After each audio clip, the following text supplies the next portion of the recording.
Here's Kincade Salciunas, 97.5 The Fanatic and 97.5thefanatic.com. Well, we're living through another one, or maybe the final nail in the coffin was yesterday. Another collapse that we dealt with in Philadelphia sports. Different circumstances, of course, from the Eagles to the Flyers. But we're living it, and it's a disappointing day to come in here and talk about it. But we're going to talk about how seasons, the ending, may cloud your judgment on a team. It's Kincade Salciunas, 97.5 The Fanatic.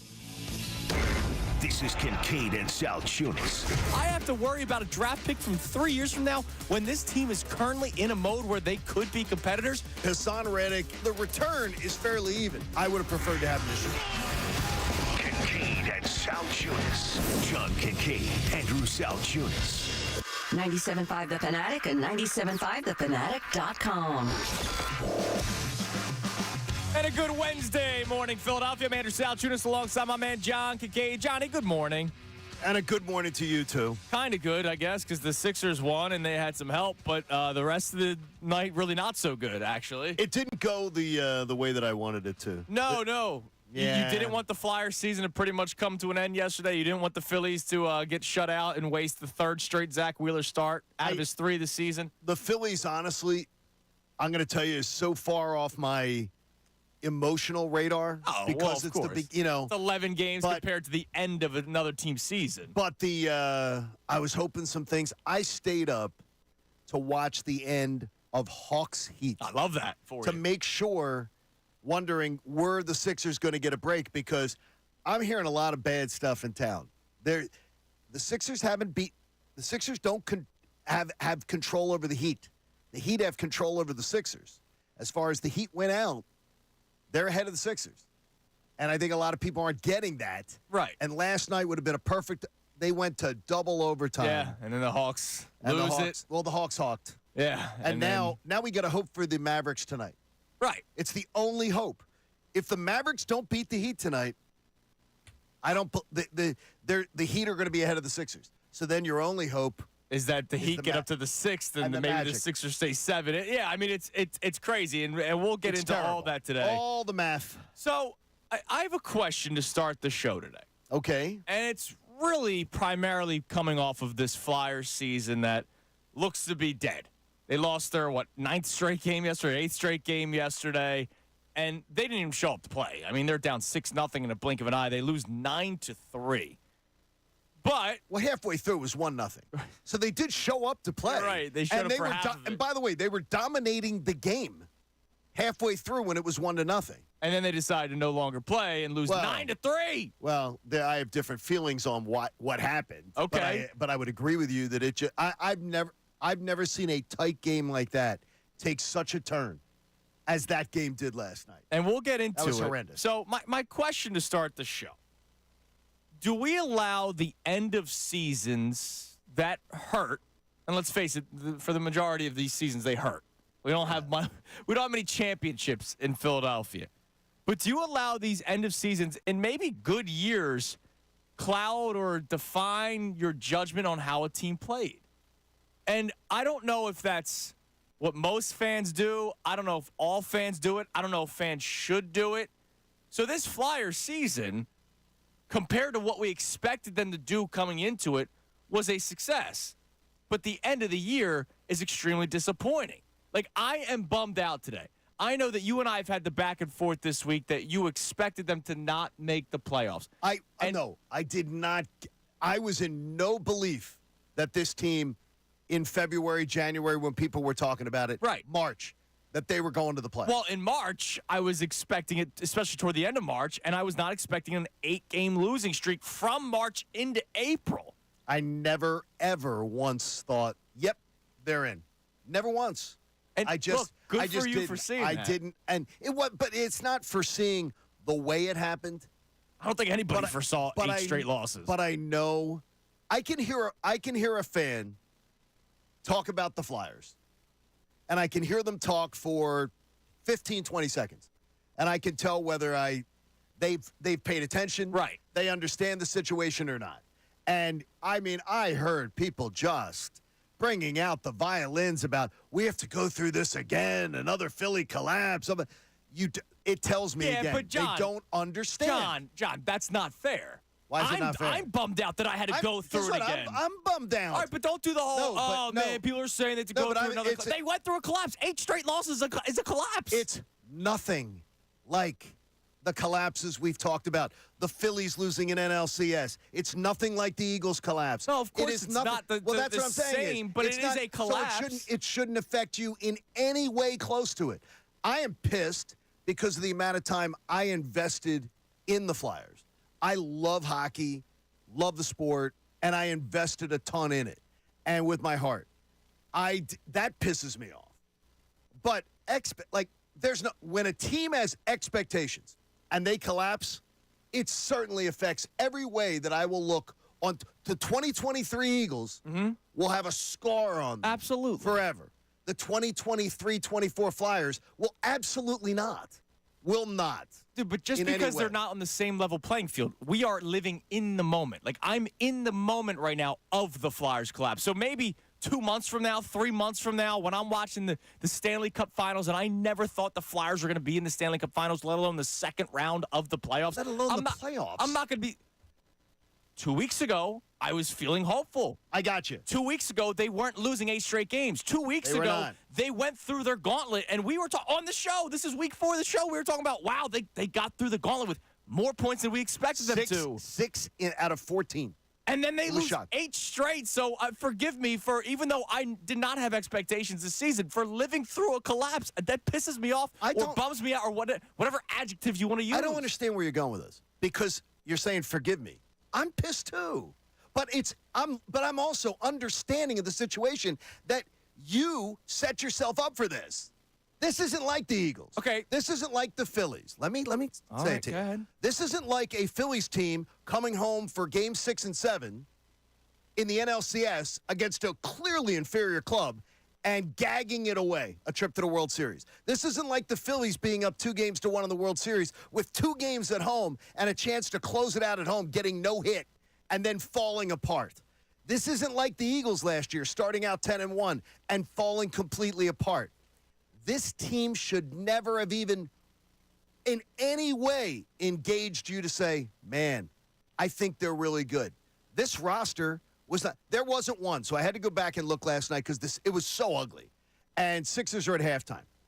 I'm looking, not one writer, not one publication, not one anybody looked at the Flyers roster and thought they would be more than a bottom 6 team. Bottom 6 was their ceiling being that good. What we saw this year was incredibly entertaining. Yes. It was something that was never expected. But to me, I can't get to the angst and I'm pissed because I was so excited to see it I wanted to see playoff hockey again. There's something about shorts going into a hockey game. It just is a fan. There's something about tailgating in the parking lot. Yeah, all this sounds great. 70. It's awesome. And they were this close, John. They were absolutely this close. And they collapsed. But if you're getting yourself angsty, like a Phillies collapse or an Eagles collapse, I'm just going to tell you, you did it to yourself. Yeah, but I'm not comparing them to those collapses. It's just I'm a Flyers fan. And as a Flyers fan, yes, I understand that they are in a rebuild. And I can't believe that they played the way they played this year. But as a Flyers fan, I would like to see more hockey. So would I. As an Eagles fan, I want to see more football. Right? Nobody disagrees with that. Yeah, but you're almost like, why are you so upset about it? Why are you angsty about it? No, I'm upset too. But I'm also understanding of the situation. I am understanding of the situation too. I don't know you that you are. All right, let me ask you something. Because you set expectations to yourself, and so many did. This team's in the playoffs. This team's in the playoffs. You never should have had that because they played so far over their head at some point. And I thought it all along. I did not think it would be 8 or whatever it is. Down the stretch, they'd have 2 points in 9 games. Never saw that coming. How it would happen.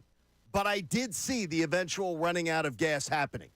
I thought, hey, man, this is going to be really exciting. I thought it would go to the last game.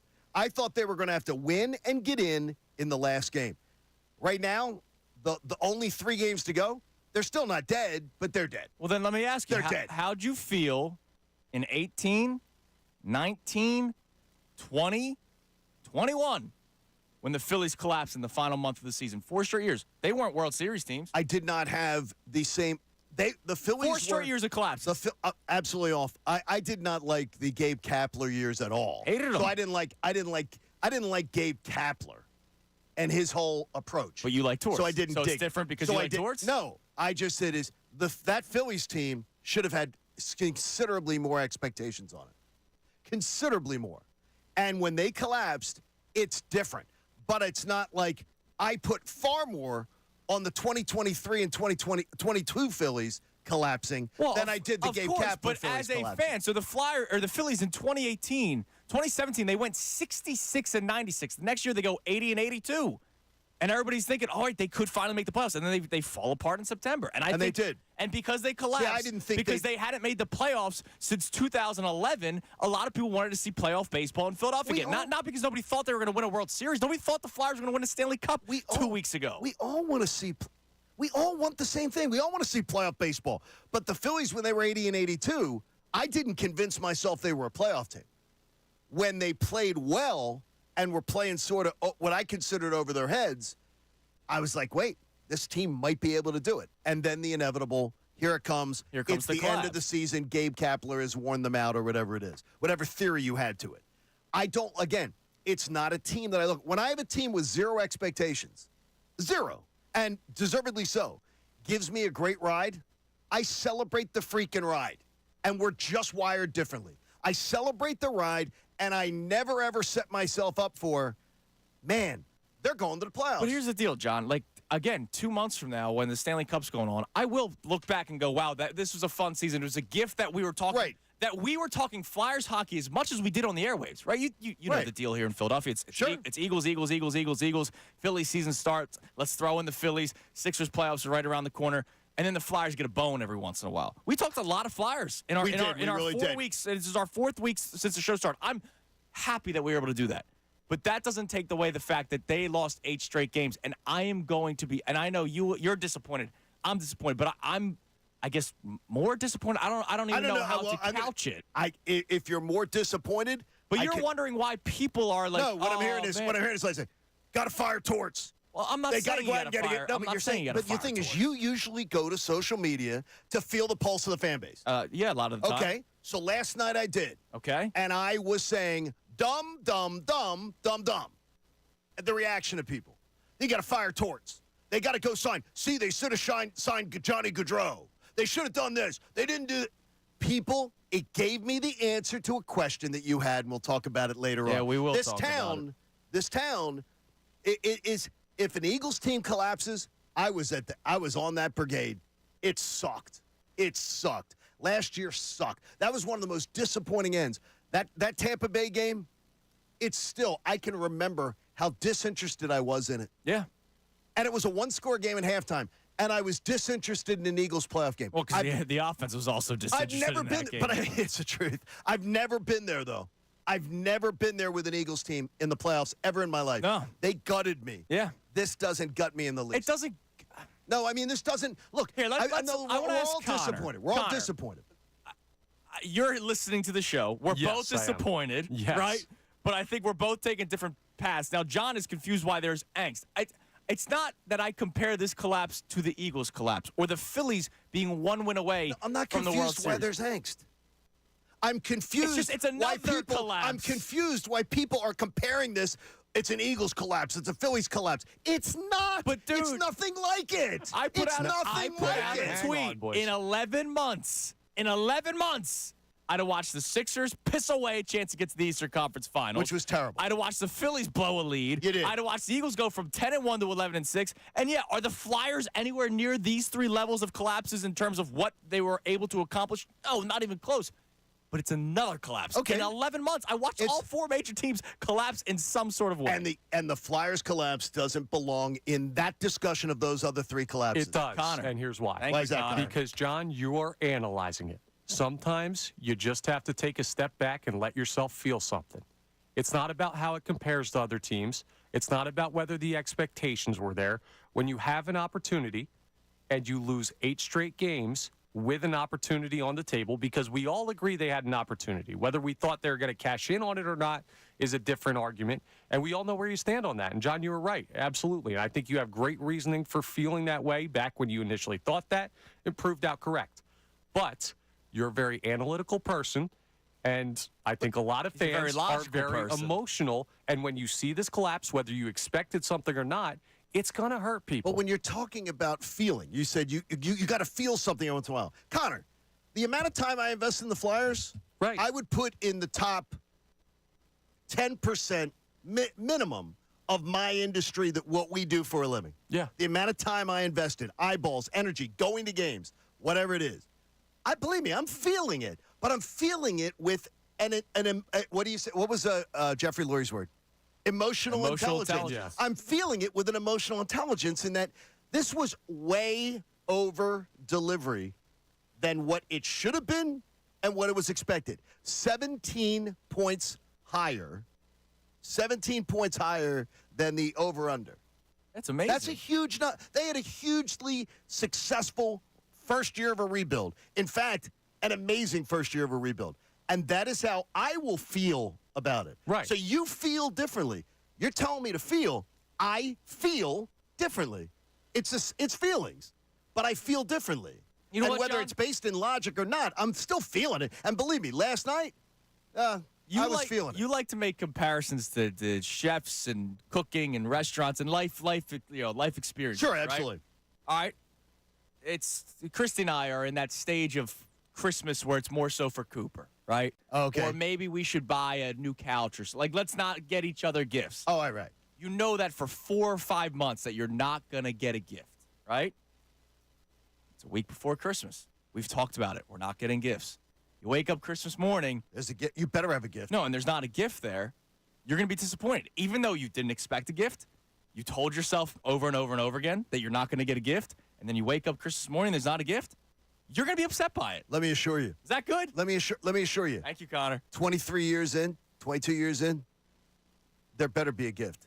Don't ever fall for that. Of course there's a gift.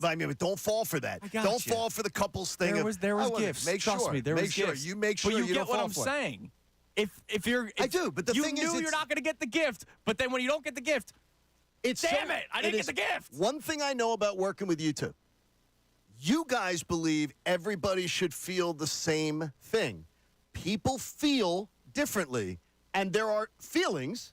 And I'll tell you this, I feel a lot more because I think I invested a lot more than the vast majority of people. You're saying people feel differently, but you're confused why people are feeling the way they were feeling. I'm confused by how they correlated. The minute someone correlates it to, well, the Phillies, well, the Eagles, it's 4 collapses in 11 months. I'm bummed out by it. It is a team that over delivered all year long, unbelievably, to everybody's shock, that at the end crapped out, which is exactly what was my concern all the way.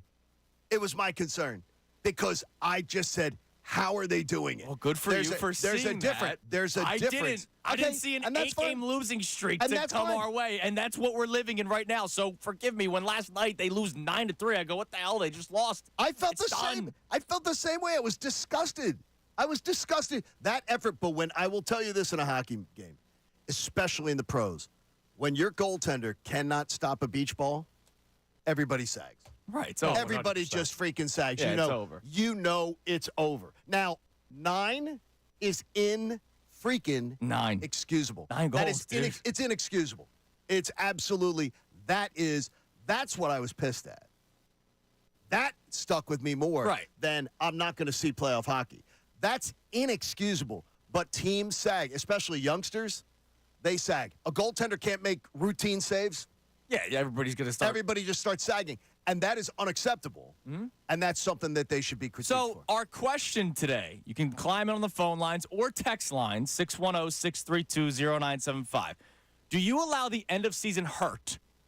And I say hurt because we've seen not much success. Oh. Do you allow the end of season hurt to cloud your judgment from the entire season? Because you know that a lot of people do, well, the goal was to win it was Super Bowl or bust or championship or bust. And then sometimes you forget how great the season was. Like, I think if the Sixers lose in the first round, God forbid, right? Let's say the Sixers lose in the first round of the playoffs. Are people going to go, typical Sixers? Yes.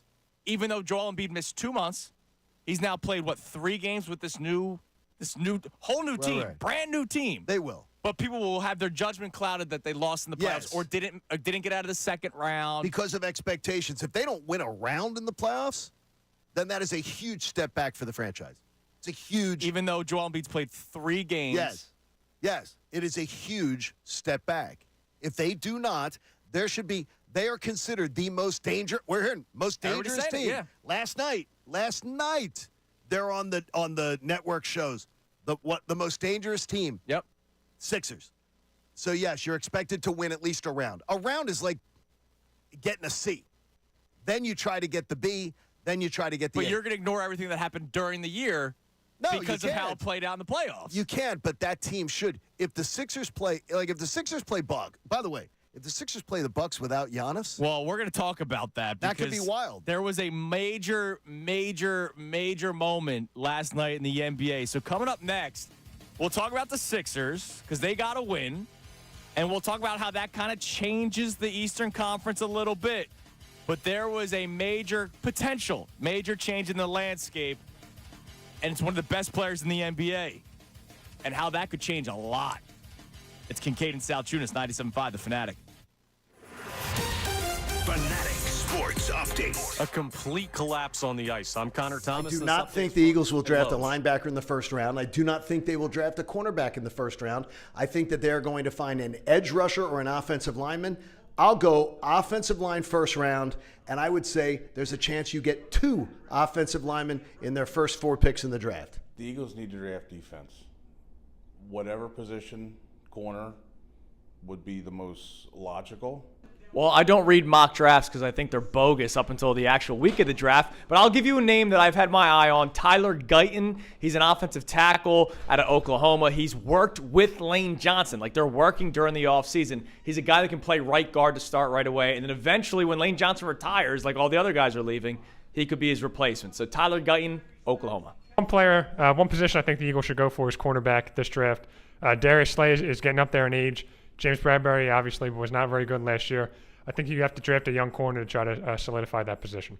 I would love for the Eagles to take a little-known defensive back out of Washington College, Connor Thomas, but I don't think he's really in shape anymore. So I'm going to go with a better defensive back. Give me Kool-Aid McKinstry. I think the Eagles need to take a cornerback or maybe a tackle to solidify the right tackle spot when Lane Johnson eventually leaves. I would also say that the Eagles should take a cornerback just to show that they need some more depth throughout the rest of the season, as the cornerback positions that we've seen throughout this year did not do that. So I'm going to go with cornerback. The Eagles should draft, and the draft's coming up at the end of the month, a linebacker. They always draft a linebacker. You know they're going to draft a linebacker. They're going to draft a good linebacker because it's Linebacker University with the Philadelphia Eagles. I want you to be honest with us. Would you rather be right, even though it might be a negative opinion about your teams, or would you rather be wrong, which means your team benefits from it? I know the Sixers are a prime example. Ben Simmons was a prime example. It's also like the Doc Rivers thing with the best show ever always says he never won a game in this town. Tyrese Maxey drops 52 points last night. Dude, in 54 minutes. Imagine 54 minutes. That was unbelievable. And more importantly, it's you don't expect when Joel Embiid's out, that Tyrese Maxey can just carry the franchise to huge success. But what he's shown you, 3 different nights. Yes. He can put up 50. Yeah. He can put up, and he's one of those guys that can do that. That can, on a given night, he can do it. And more importantly, on the other nights, he's not crappy. Right. He's just a little more human. Yeah. Last night, they needed an inhuman effort. It would have secured them. If they had lost last night, it would have secured them that they were in the play-in game. Right. And now you still have a chance. Now they to still get have a the 6th chance. seed. I know it's still tough to get there, and we'll get to that later on. But look, that was a great win for the Sixers. Him tonight nationally, it is the women's Final Four, and I'll tell you, it's got more attention than I think any time I've been alive. But North Carolina. So we have another question, right, about the Phillies. I'm sorry. This is what happens. You get a couple people in the room that love talking hoops and changes. What's up, Joe? Have you guys seen the new city editions? And do you like that they're wearing them every Sunday for all the Sunday games? They'll be unveiled at 10. There was a. They're out. Yeah, No, I don't believe it is. I don't believe it's the stuff that you've seen. You don't think it's the, Oh, you don't. I do the- not. Lightning one? No, I do. I've heard that the hat is pretty fire. I will tell you that the jerseys that have been leaked out are the jerseys that you wear. They are. Yes. Well, I think. I didn't know if you were going I to tell think me. they look like a softball home run hitting. Oh, team. that's, I think that, I I like them. don't like them. I You don't guys like them don't? at all. But I'm a very boring traditional. I Is want it the tradition. color scheme? I want I don't This need. is I all don't too need. much. It's trying too hard. So it's the color scheme and it's the lettering and it's the. I just. The Phillies have such. What do the Phillies have? 4 in the rotation now. Yes. I'm still going to buy one. I'm not. My baby blue, man. The powder blue. That's all I need. Like he's a powder blue guy. Yeah, but the light. It's too Say much it's for me. blue. It's way too It's much the for lightning me. with the yellow. Yeah. All right. Just doesn't. No. Too much going on. No, too much. I do not think the Eagles will draft a linebacker in the first round. I do not think they will draft a cornerback in the first round. I think that they're going to find an edge rusher or an offensive lineman. I'll go offensive line first round, and I would say there's a chance you get 2 offensive linemen in their first 4 picks in the draft. The Eagles need to draft defense. Whatever position, corner, would be the most logical.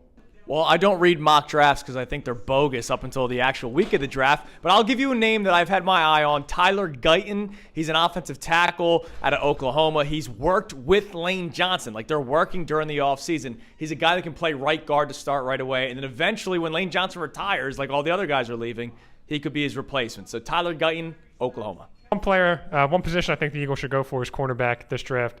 Darius Slay is getting up there in age. James Bradbury obviously was not very good last year. I think you have to draft a young corner to try to solidify that position. I would love for the Eagles to take a little-known defensive back out of Washington College, Connor Thomas, but I don't think he's really in shape anymore. So I'm going to go with a better defensive back. Give me Kool-Aid McKinstry. I think the Eagles need to take a cornerback or maybe a tackle to solidify the right tackle spot when Lane Johnson eventually leaves. I would also say that the Eagles should take a cornerback just to show that they need some more depth throughout the rest of the season, as the cornerback positions that we've seen throughout this year did not do that.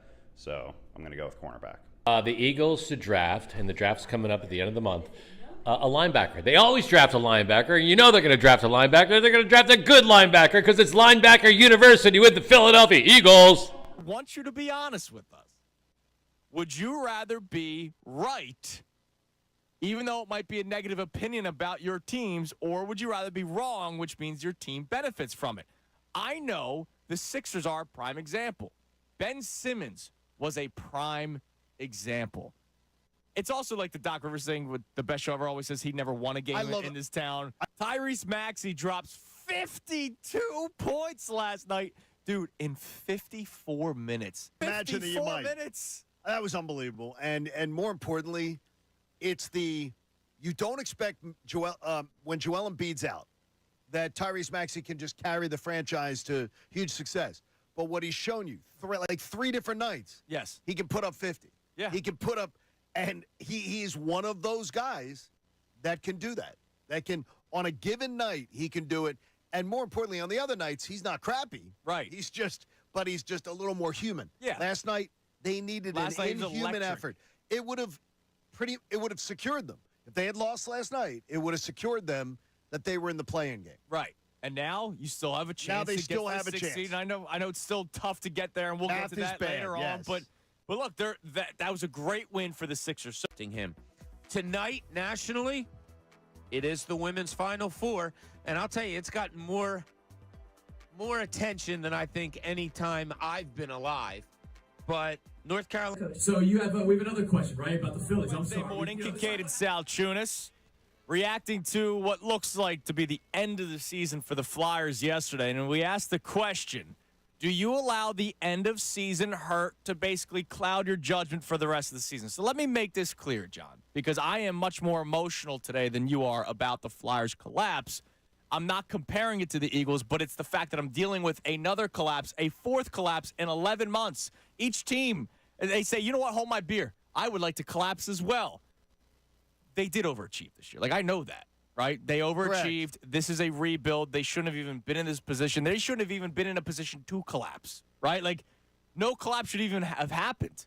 They should be losing 8 straight and be at the bottom of the NHL. And we should be talking about, what draft pick could they end up happening? But the fact that it did end up happening is why I'm emotional today. And being emotional is fine.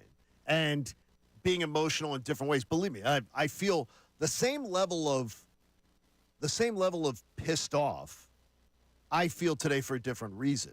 The level of disappointment I have a hard time getting to just because of what my expectations were. But I will say one thing. It reminds me of, though, it's as if people, the investment this city makes in, and the investment Jeffrey Lurie made in the Eagles last year. Jeffrey Lurie probably was twice as pissed off as we were. I imagine. Watching that game. Yes. But still feeling it. We were all disgusted. Right. We were disgusted. But it got to the point of me of almost apathy with that team. I was apathetic. Right. I was like, after the Arizona game, and then the Giants game goes so poorly at the end of the season, I was like, they almost got me to apathy where I've never been with the Eagles. With the Phillies, it was they tantalize you, they show you this close, they tease you, and then they let you down. For the Flyers, I believe this year is going to pay off in the future. I hope it does. And I think also there's a chance, and I don't know that it will be or not. There's a chance that the disappointment of the stretch run will also be something that drives him in the future. And those are the things I'm trying to convince myself in my head.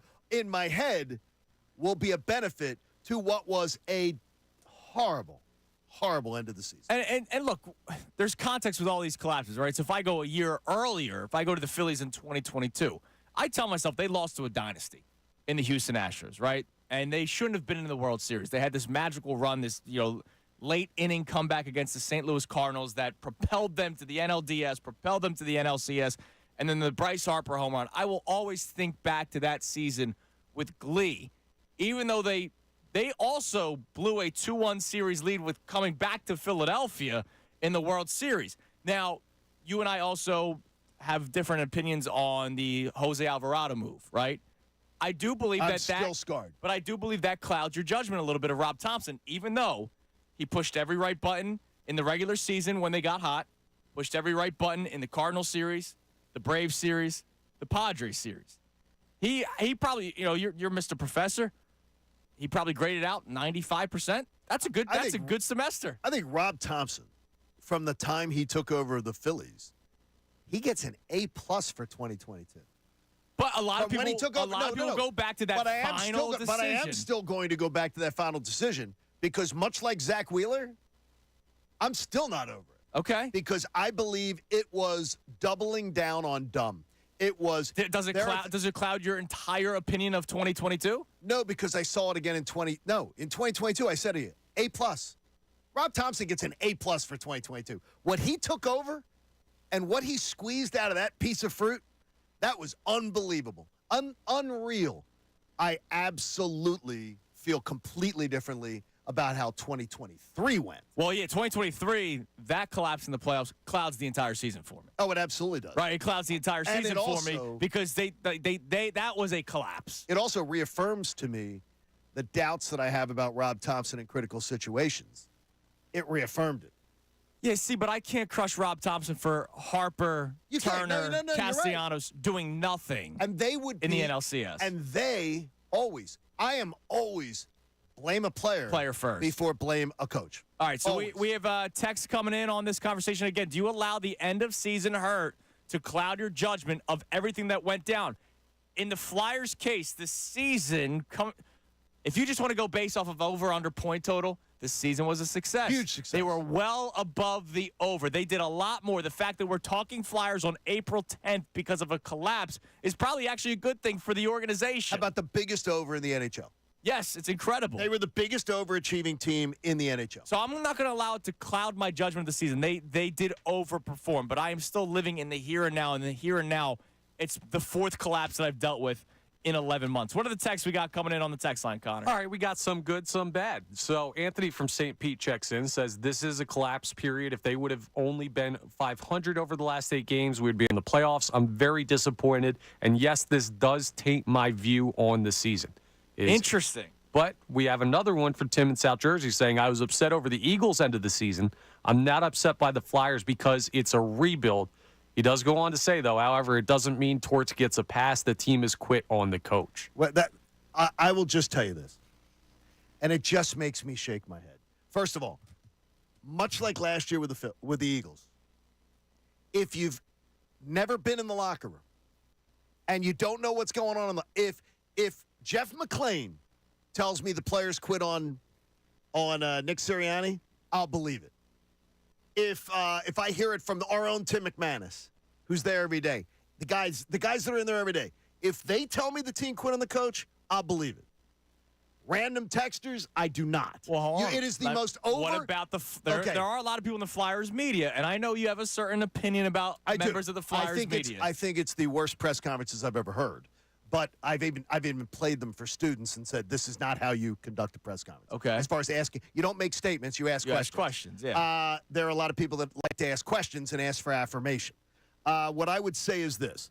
As far as the difference for me is that I think that there is you just have to have a different approach to it. And I can tell you, the Flyers leading the NHL in block shots.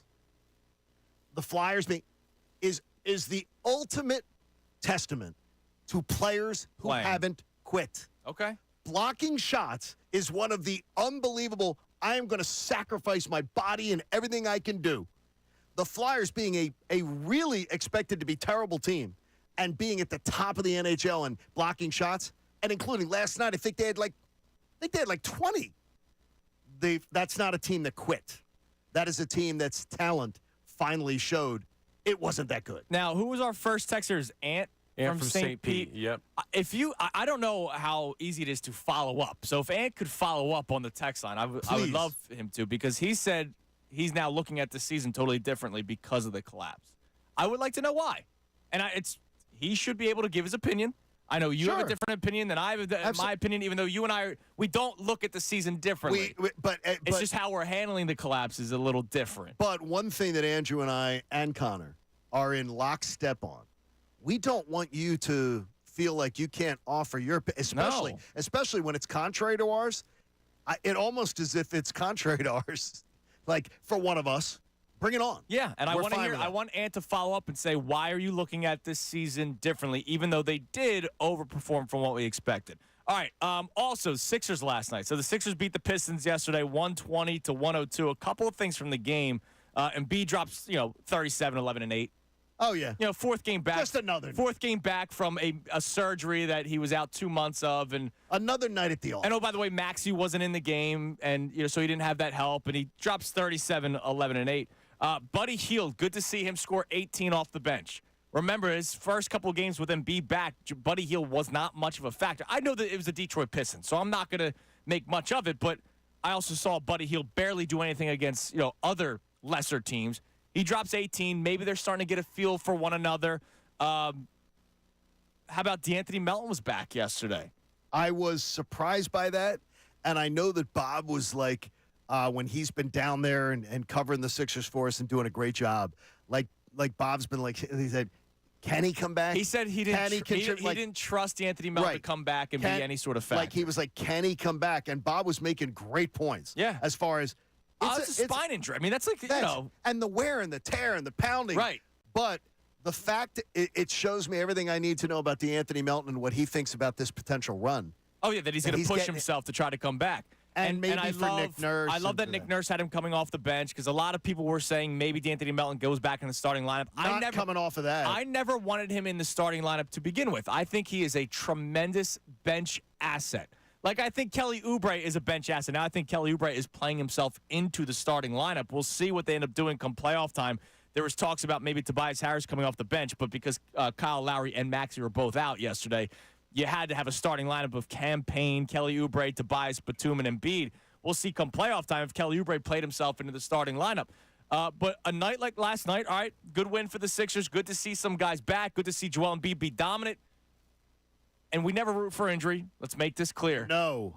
But there could be a total shift in the landscape in the Eastern Conference depending on what MRI results for Giannis Antetokounmpo, yes, last night, non-contact injury, goes down, immediately grabs his calf or Achilles. We don't know. Is it an Achilles? I heard. Doc says I think in the fast it was calf strain. I heard calf. Yeah. Now, do you think they were trying to be optimistic? Maybe, because I heard calf.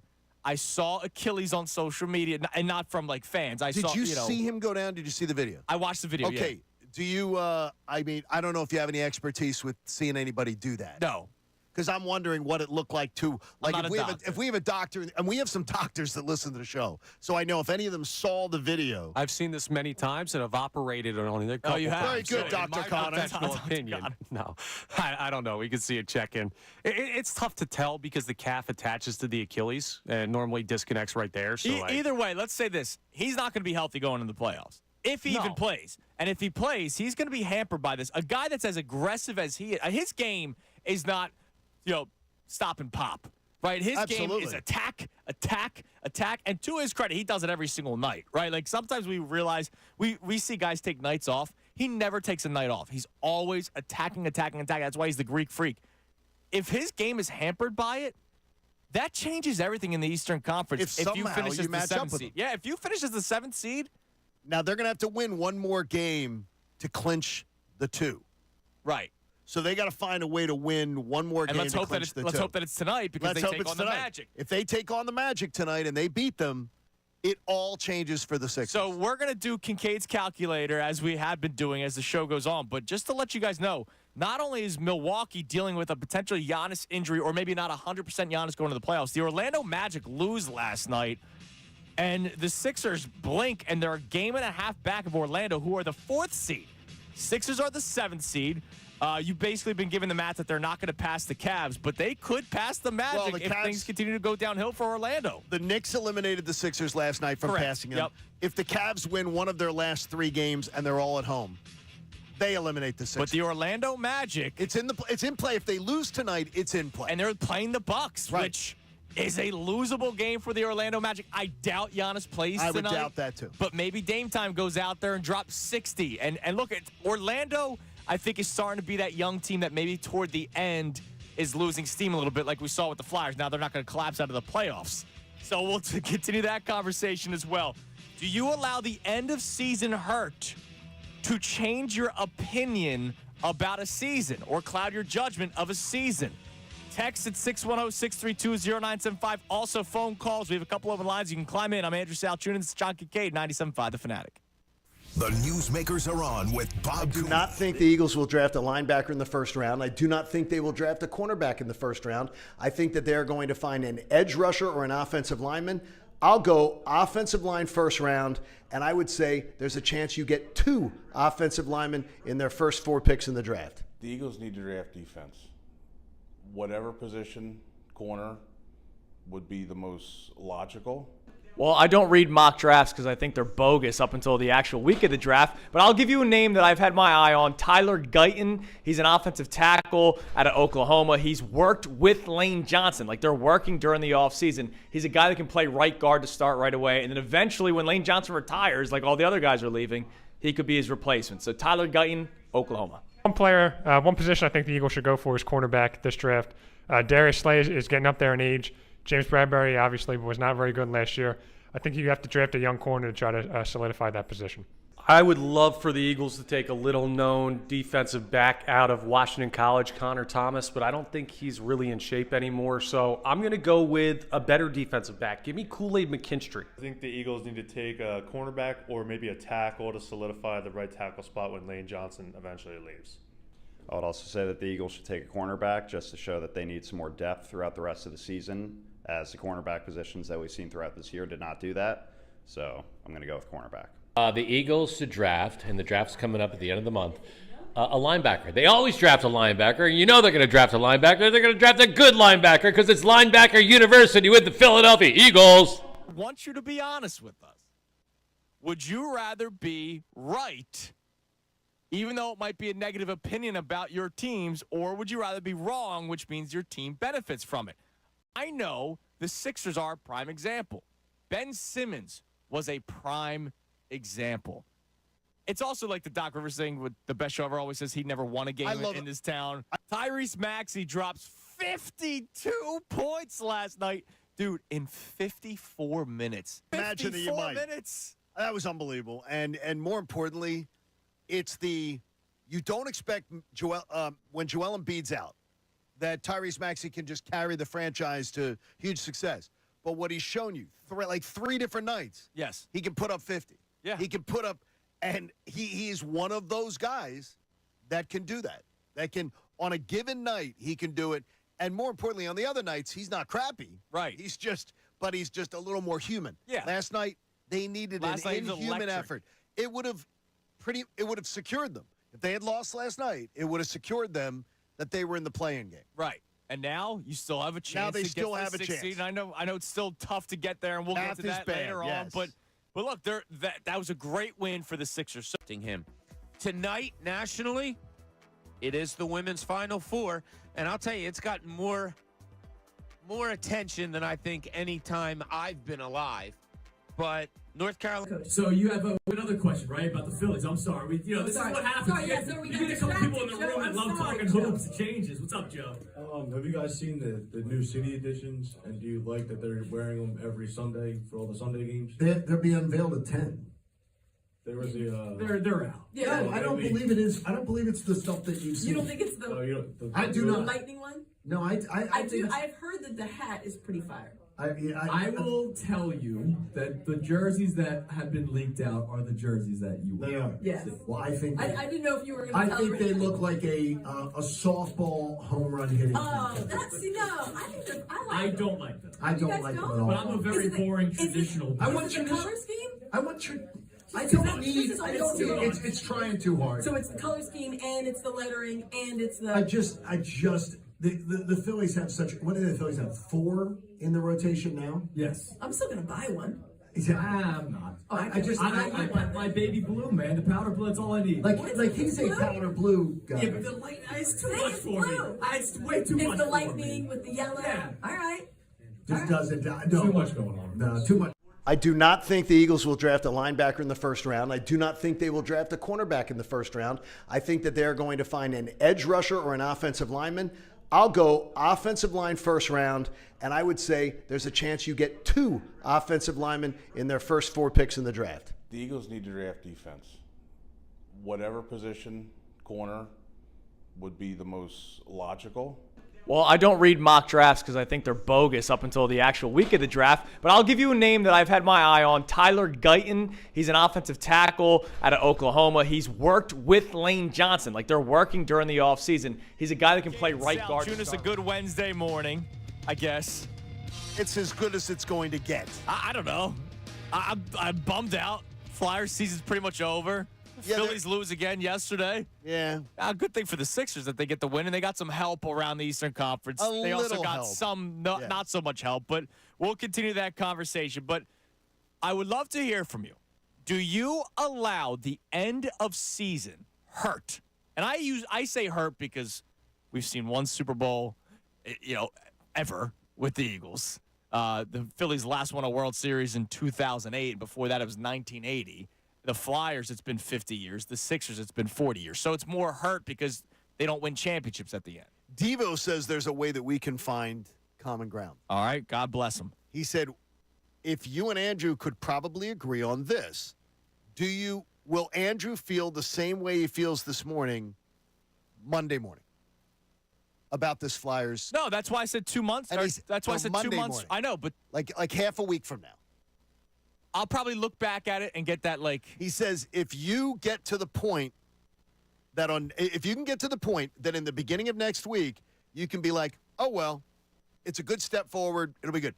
He says then you and John will be sort of on the same. Right, I'll get there he said, probably John's by next week. just getting there faster than you are. Yes. And he says, and if you get there by the beginning of next week, that we agree more than we disagree. Okay, that makes sense because I said when I'm watching the Stanley Cup Finals this year, I'm not going to be like, oh man, the Flyers could have been here. Like I'm not going to say that. When I watch the Capitals in the playoffs or the Red Wings in the playoffs, yeah, until they're eliminated, then you're going to there'll be a little pang of because you said that could have been them. And even if the Caps or Red Wings get swept, the initial shot of the Wells Fargo Center, and you see the orange towels. No question. I miss that, man. I do too. I do too. I absolutely miss that. And look, again, there was a time where the Flyers were making the play. It's not like they're going through a Phillies drought where it was 10 years. They're in 1 year, out the next year. Sure. In 1 year, out the next year. So it's not like it's been that long since we've seen playoff hockey in Philadelphia.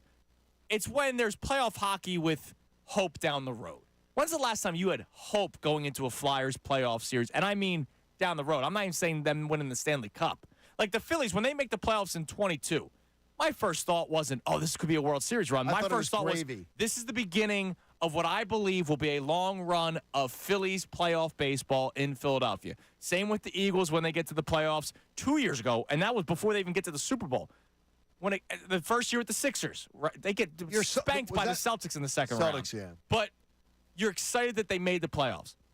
I was looking forward to that excitement of the Flyers made the playoffs. It's very early in this regime of Keith Jones, Danny Briere. It's early in the tenure of John Tortorella. It's early for a lot of the young players that are coming up or getting their first extensions. And I lost that. John Tortorella, I believe, is 1 game under 500. That's pretty impressive. As Flyers coach. It's with what you saw last year and with the expectations, lack of expectations this year. It's impressive. Let's go to Andy in Philly. What's up, Andy? Hey guys, how are you? What's up, man? I'm going to take you off speaker so you can hear me okay. Please, thank you, buddy. All right, so 40-year season ticket holder for Flyers. Love it. Took about 8 years off and then got tickets back again. They're talking about him benching the captain. He actually didn't pick the captain. He was forced to pick a captain. So that's I do not believe that, but we'll agree to disagree on that one. That's factual. So you can check it and you'll figure that out. As far as him moving into the organization, that is true, and that is one of the reasons why Berube has been here over the last 3 weeks. Yeah, well, we can't do Scooby-Doo. Yeah. Sorry, Andy. it's not. Yeah, we can't do Scooby-Doo. I mean, it's just, and oh, by the way, was he really forced to name it? I will tell you this: I do not believe that for a second. So, I had an extensive conversation as to why it went down, how it went down. More importantly, the timing of it really baffled me. And no, that is not how it was explained to me by people with really good knowledge of the situation. And without ever having a cordial conversation with him, other than on the radio, my guess is John Tortorella isn't a guy that's forced to do things. No. John Tortorella. He doesn't seem like a guy that, hey, no, you got to name a captain now. No, he'd quit. Yeah, right, exactly. He would quit beforehand. We always talk about how coaches in the NFL don't take jobs, maybe sometimes here in Philadelphia because they don't want to work with somebody that has as much power as Howie Roseman. I think John Tortorella might be that guy, too. He would quit. Believe me, he's not hurting for his next meal. All right, let's continue this conversation about how the end of season hurt changes your opinion. Let's go to Mike and Delran. Hello, Michael. Yo, what's up, guys? Hi, Mikey. I'm a little frustrated this morning. And, I've heard in past seasons, and John, I hope you remember this, because you said it, was just because a team's not expected to do anything, once they're there doesn't mean your expectations shouldn't change. 3 weeks ago, I don't remember ever saying that, but I got you. No. I keep receipts. I'll find it. No, I mean if you're talking about a Phillies team making the playoffs, if you're talking about an Eagles team making the playoffs with a really good roster, your expectations absolutely. But not a team in the first year of a rebuild that gutted their entire roster. No, it's not the same. But they played a whole season, and 3 weeks ago they were a playoff team, John. They were not they're not a playoff team because you're not a playoff team till you clinch a playoff. Yeah, but John, 3 weeks ago they were. If the season ended today, they're in the playoffs. And look, they then lost 8 straight. Nobody, you couldn't have told me that they were going to lose 8 straight games. But I also wouldn't have told you they were a playoff team. You want to fire Tortorella, Tunis, because you wanted to fire Nick Sirianni. No, because this is two totally different situations. No, it's not. It's failure. It's an epic collapse. Every team's done it. The Phillies. No, look, Mike. I am with you at the. Thanks for the call. I'm with him on this first point. Right. Expectations changed. I saw that they were a playoff team. I did not envision an 8-game losing streak, which we're living right now, which knocked them out of the playoffs. No, I'm not firing John Tortorella for having a season fail the way, collapse the way that it did with zero expectations. When we had Super Bowl or bust conversations, It's totally different. It is two totally different situations. And that's always been my whole point in this entire thing. All right, coming your way next. More of your calls, more of your texts at 610-632-0975. We're going to reset the show, and there's two things I want to ask. So, one, we're going to revisit a question that I did ask last week, and you think you now have an answer on it. Also, we kind of touched on it, but a lot of people are saying that a specific coach lost the locker room, and I want you to expand on that even more. It's Kincade and Salciunas, 97.5 The Fanatic. Fanatic Sports Update. Another strong effort from You on YouTube. What's up? He was talking to me. What are you yelling at the YouTube audience? Well, because they're always talking crap about us, so I might as well yell back at them. But you know what they are? They're very loyal. They're very, very loyal. Yeah, they're all so sweet. They are so sweet. And they all listen every single day, and they watch on YouTube, which is a blessing to us. And we love you, and we thank you for watching us every single morning. And Most days we love them. Yeah. Some days we like you. Yeah, but not all days they love us or even like us. No, it depends. So the feeling's mutual. But thanks for watching. We appreciate it. Stay with us.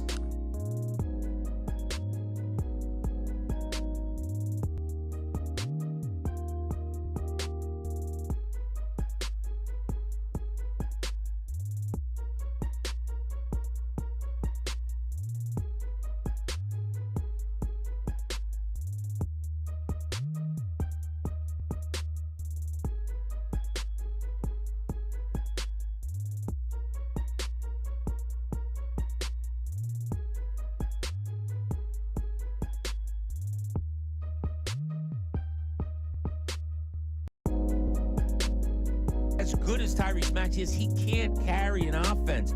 Not from his position. Not when other teams can so easily stop either him, not easily stop him, but if you design to double team him, or if you design to take the ball out of his hands, other guys have to be there. And once again last night, you just didn't have it. Tobias Harris was the only other double-digit scorer from the starters. Two guys, I think it was Council and somebody else, Wilson off the bench. That got you double figures. So Nick Nurse went to the bench really early. You could see it was just kind of, I'm trying, but you guys just don't have it.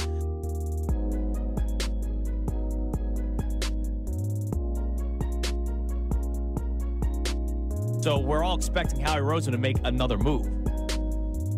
But there are players you have to extend, number one. You got to account for the draft and the practice squad.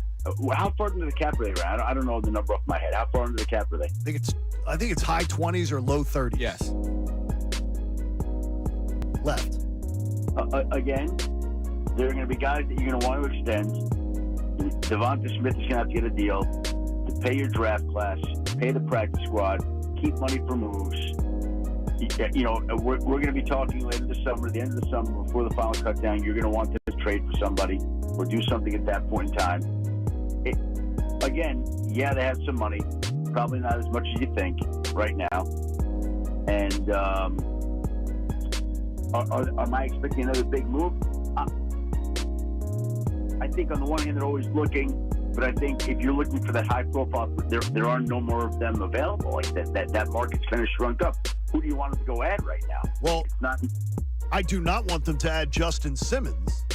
If I'm hearing that they didn't want to pay Hassan Reddick, I sure as hell don't want to bring in another guy going in his early 30s and then pay him big money to come in.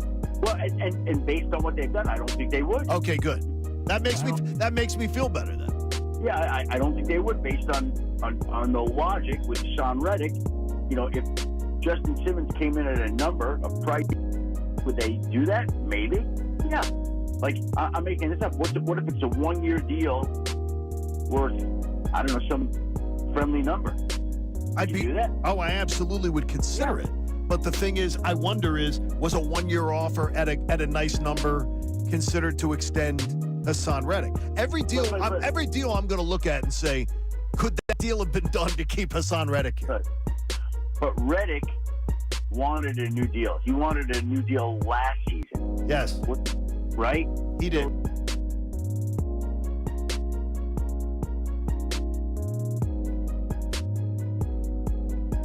let the other guy wet his pants because Sam Emerson let in 2 terrible And you goals. go wet his pants. We were literally just talking about how he should have not played. No, they were terrible. No, they were terrible. That is wetting your pants. As a goaltender, he let in 2 goals that the average NHL goaltender does not let in. Those 2 goals were terrible. They were horrible. They but were. the guys were playing pretty much all season long out of necessity. And I said that. There's a lot of it. Okay, He's a big reason. They lost their goaltender. Andrew, all that praise. I praised him all year long. But the bottom line is the coach knew the backup goalie was ready to play.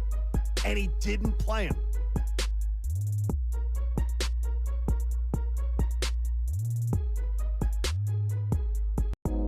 What is it that Haley wants us to do? I don't know. The show's about to start again. Wait, is that Connor yelling for us to get back on? Guys, you know you got to come back from break.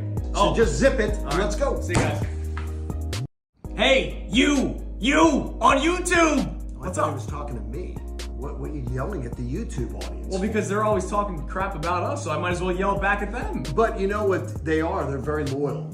They're very, very loyal. Yeah, they're all so sweet. They are so sweet. And they all listen every single day and they watch on YouTube, which Yes. is a blessing to us. And we love you, and we thank you for watching us every single morning. And Most days we love them. Yeah. Some days we like you. Yeah, but not all days they love us or even no. like us. No, it depends. So the feeling's mutual. But Yes. thanks for watching. We appreciate it. Stay with us.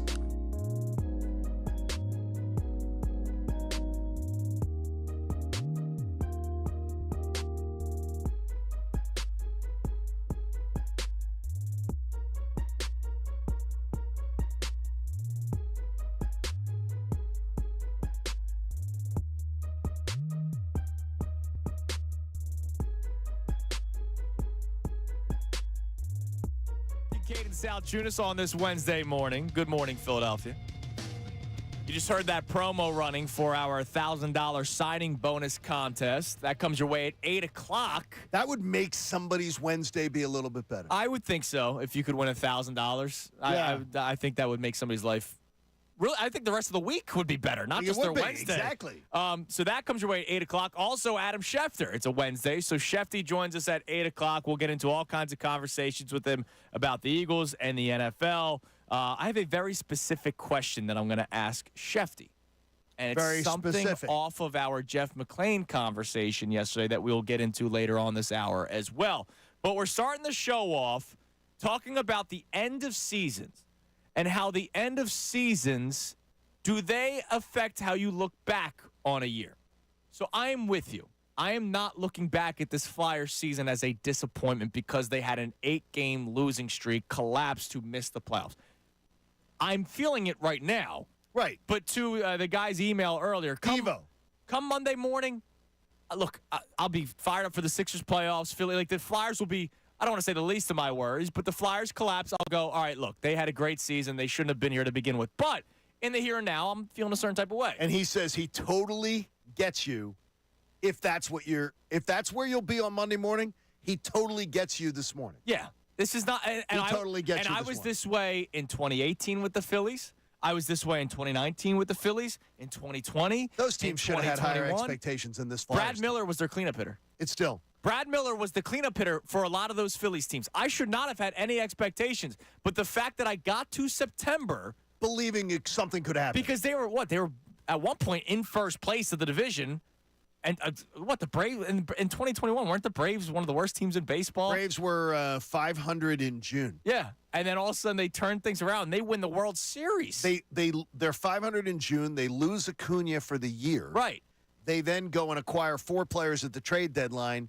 3 of them end up being MVPs in each of their playoff series. And the Phillies at that time were in first place or around first place of the division, and they ended up collapsing. Now, was that roster good enough for me to say, oh, they should have gotten to the playoffs, they should have won a World Series? No, but in the moment of when a collapse is happening, I don't want to get morbid here, but when you know somebody is going to pass away soon, right? The doctor tells you. Could you look at him when you say that? When you hear the doctor tell you, look, they're probably going to be gone the next couple hours. Things don't look good.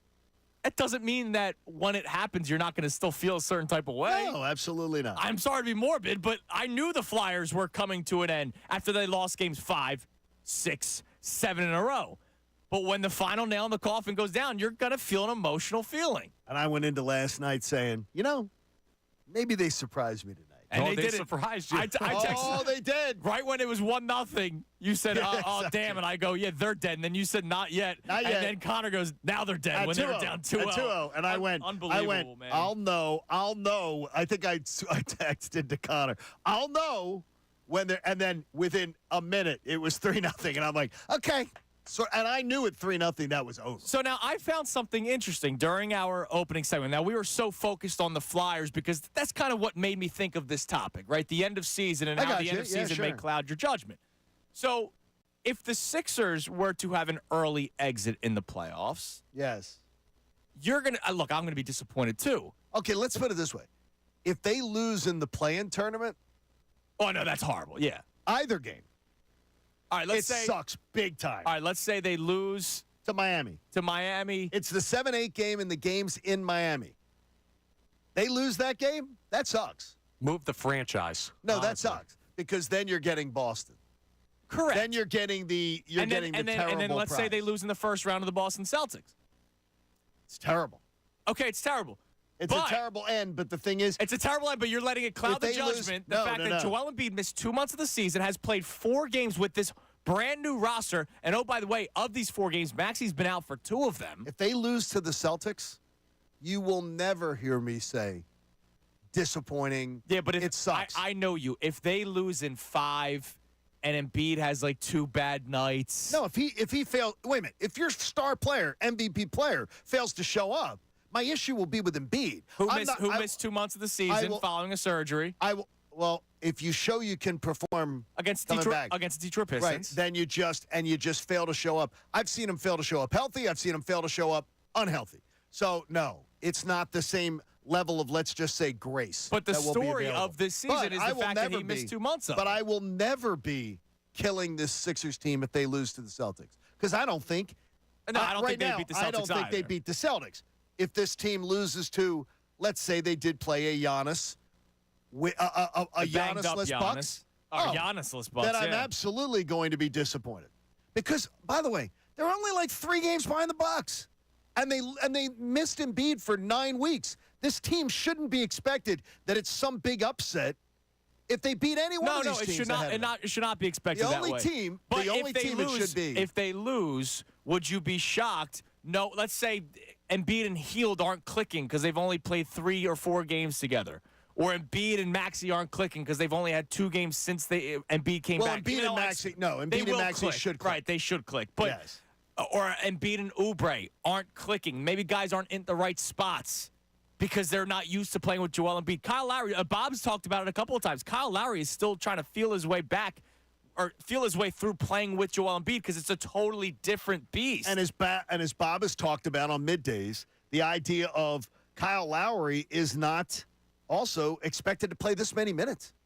Like he's being playing a lot asked- more than we expected. He's being Yes. asked, and he's being asked to do something that obviously, from what Bob's conversations with Nick Nurse, that Nick Nurse is like, no, I think he can give us a lot more than maybe fans expect. Connor, would the disappointing end of the Sixers season cloud your judgment of what the regular season was, in which it's factual that Joel Embiid missed 2 months of it? Yeah, I think they've kind of put themselves into a weird zone with me where they're almost immune to me being upset with them this year just because of the Embiid thing. Like, they're not going anywhere without Joel Embiid. Correct. And I don't know that it's fair yet to say we should expect a lot from him in the postseason. Remember, like a week ago, you guys kind of looked at me like I was crazy when I said, hey, they've still got a chance. Or like maybe a couple weeks ago, because I believe they had a legitimate chance to make some noise in the postseason.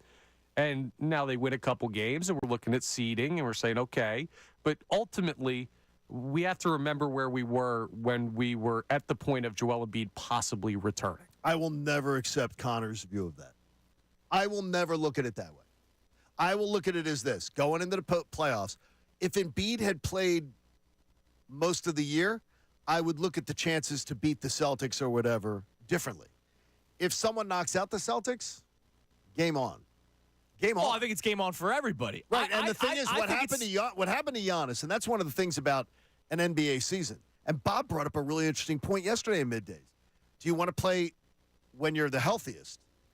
Because every playoff series there's attrition. Right. Do you want to play the Celtics when you're healthiest? Or do you want to put it off and kick it down the road? I am absolutely. I want to play him when it's healthiest, but I will kick it down the road because I'm hoping that somebody else knocks him out. Absolutely. So I have two questions that I want to run by you. So, we're going to revisit a question that I asked last week, and I'm trying to remember what your answer was. Okay. So I asked the question last week about the Eagles. Could we handle a rebuild with the Eagles specifically in this town? And I said no, because I've never experienced it. In my lifetime, I've never experienced an Eagles rebuild. And the reason why I say no is because I thought year one of Jalen Hurts as a starter would have been like a 6-10 season. If they found out that he wasn't the guy, they would have drafted a quarterback in the first round. They probably would have traded up. It would have been another year one Wentz-Doug kind of deal where you're just hoping for let's hope that there's a bright future. I was expecting 7-10. Okay. 7-10. And magically 9-8 happened. Magically, they make the playoffs because a lot of teams had COVID and all kinds of stuff. But, John, before the season started, I said that they were going to go 6-10. Caller after caller after caller after tweeter. No, I think this is a roster that could win 9 games or 10 games. And I thought they were crazy. Now, look, they ended up winning 9, and I thought there was a lot of circumstances circumstances. But they ended up winning 9 games. But that year, where that team, you had them winning 7 games, I had them winning. I had them going 7. There was 17-game season. Okay, all right. So I you had them winning 7. I had them going 6-11. All right. Okay. So under 500. We're the same. That's Connor, going into that year, what did you think they were going to end up going? Yeah, I was right at 7. All right. So under 500. I was the evil villain during the midday show saying that they were going to go under 500 that year because nobody wanted to believe it. No one wants to hear it. Nobody wants to hear it. Nobody wants to believe it. And I think this city can't handle a rebuild with the Eagles. Now, last night tells you something about the Flyers. No, last night told me the answer to your Philadelphia question. period? To your question, yes. Because I consider it a commingled pool. Okay. That Flyers fans are Eagle fans. I think, for the most part, Flyer fans are Eagle fans, Flyer fans are Phillies fans. Yes, for that's the most true. part, 80%. And then there's the 20%, that are just totally dialed in on the Flyers and don't care. I absolutely believe this, and I wavered a little bit, and I moved more towards your point. Yeah, because I think you were closer to yes, you could if any- rebuild. I thought because you brought up the process, right? And to me, the way that people have reacted to a team that had a roster that was not built to win, with no expectations, the way that the angst of the last 2 weeks has been, I don't believe it. Because people constantly shift the goalposts. Right. I am a person who my goalposts tend to be in cement. And I don't think that's a good way either. Like, mine tend to be anchored in cement. Other people's, they can just pick them up, move them, and change them day to day. I tend to put mine in cement, which is just as maddening to those people as it is to me. But as their strategy is to me. But I don't believe this city could handle it. All right, so let me ask you. Because this is a team that nobody should have had any expectations for, and there should be just this wringing of the hands and the angst and if you go to social media, I saw honestly. Dude, I was a part of it. You're talking about me. No, I was a part of social media yesterday. It was my 4th straight collapse that I've seen in 11 months. You've explained this morning, though, as Devo got you to explain, you articulated it. Now I understand it. But I think that's what a lot of people are thinking. There are people fire torts. Okay, that's asinine. They should have gotten Johnny Gaudreau. They should have done. I'm like, oh my gosh, it was dumb upon dumb upon dumb. It was dumb. This roster is so bereft of playoff talent. Correct. And somehow, torts in 2 years has this team I think it's 1 or 2 games now. Gentlemen's tell me here, 2 games under 500. That is not water into wine, but it's a miracle. All right, now I want you to expand on the John Tortorella thing, and then we'll get to the phones, 610-632-0975, the text line as well. So I don't disagree with you when you say Torts didn't lose the locker room. Yeah, because, look, the talent is what the talent is. They played tough. The number one thing that you can tell a team is playing hard. Is blocking shots. Okay, and they played because hard that requires you to do it. Yesterday, and then no, they did it. They had like 20 when it was 1-0. Yeah, they were diving in front of shots that entire game. They were laying it out. But again, I've seen it from youth league to the NHL. When a team sees that their goalie cannot stop a beach ball, everybody sags. Oh, I think that's but it's that's any sport. Connor, you've seen the maybe not in college, but like you're in high school and you see the manager bring in a reliever that's struggling or can't throw strikes, and we're all look. I played left field, right? I've done the whole. Oh no! You know the JT Realmuto head shake. I've done it.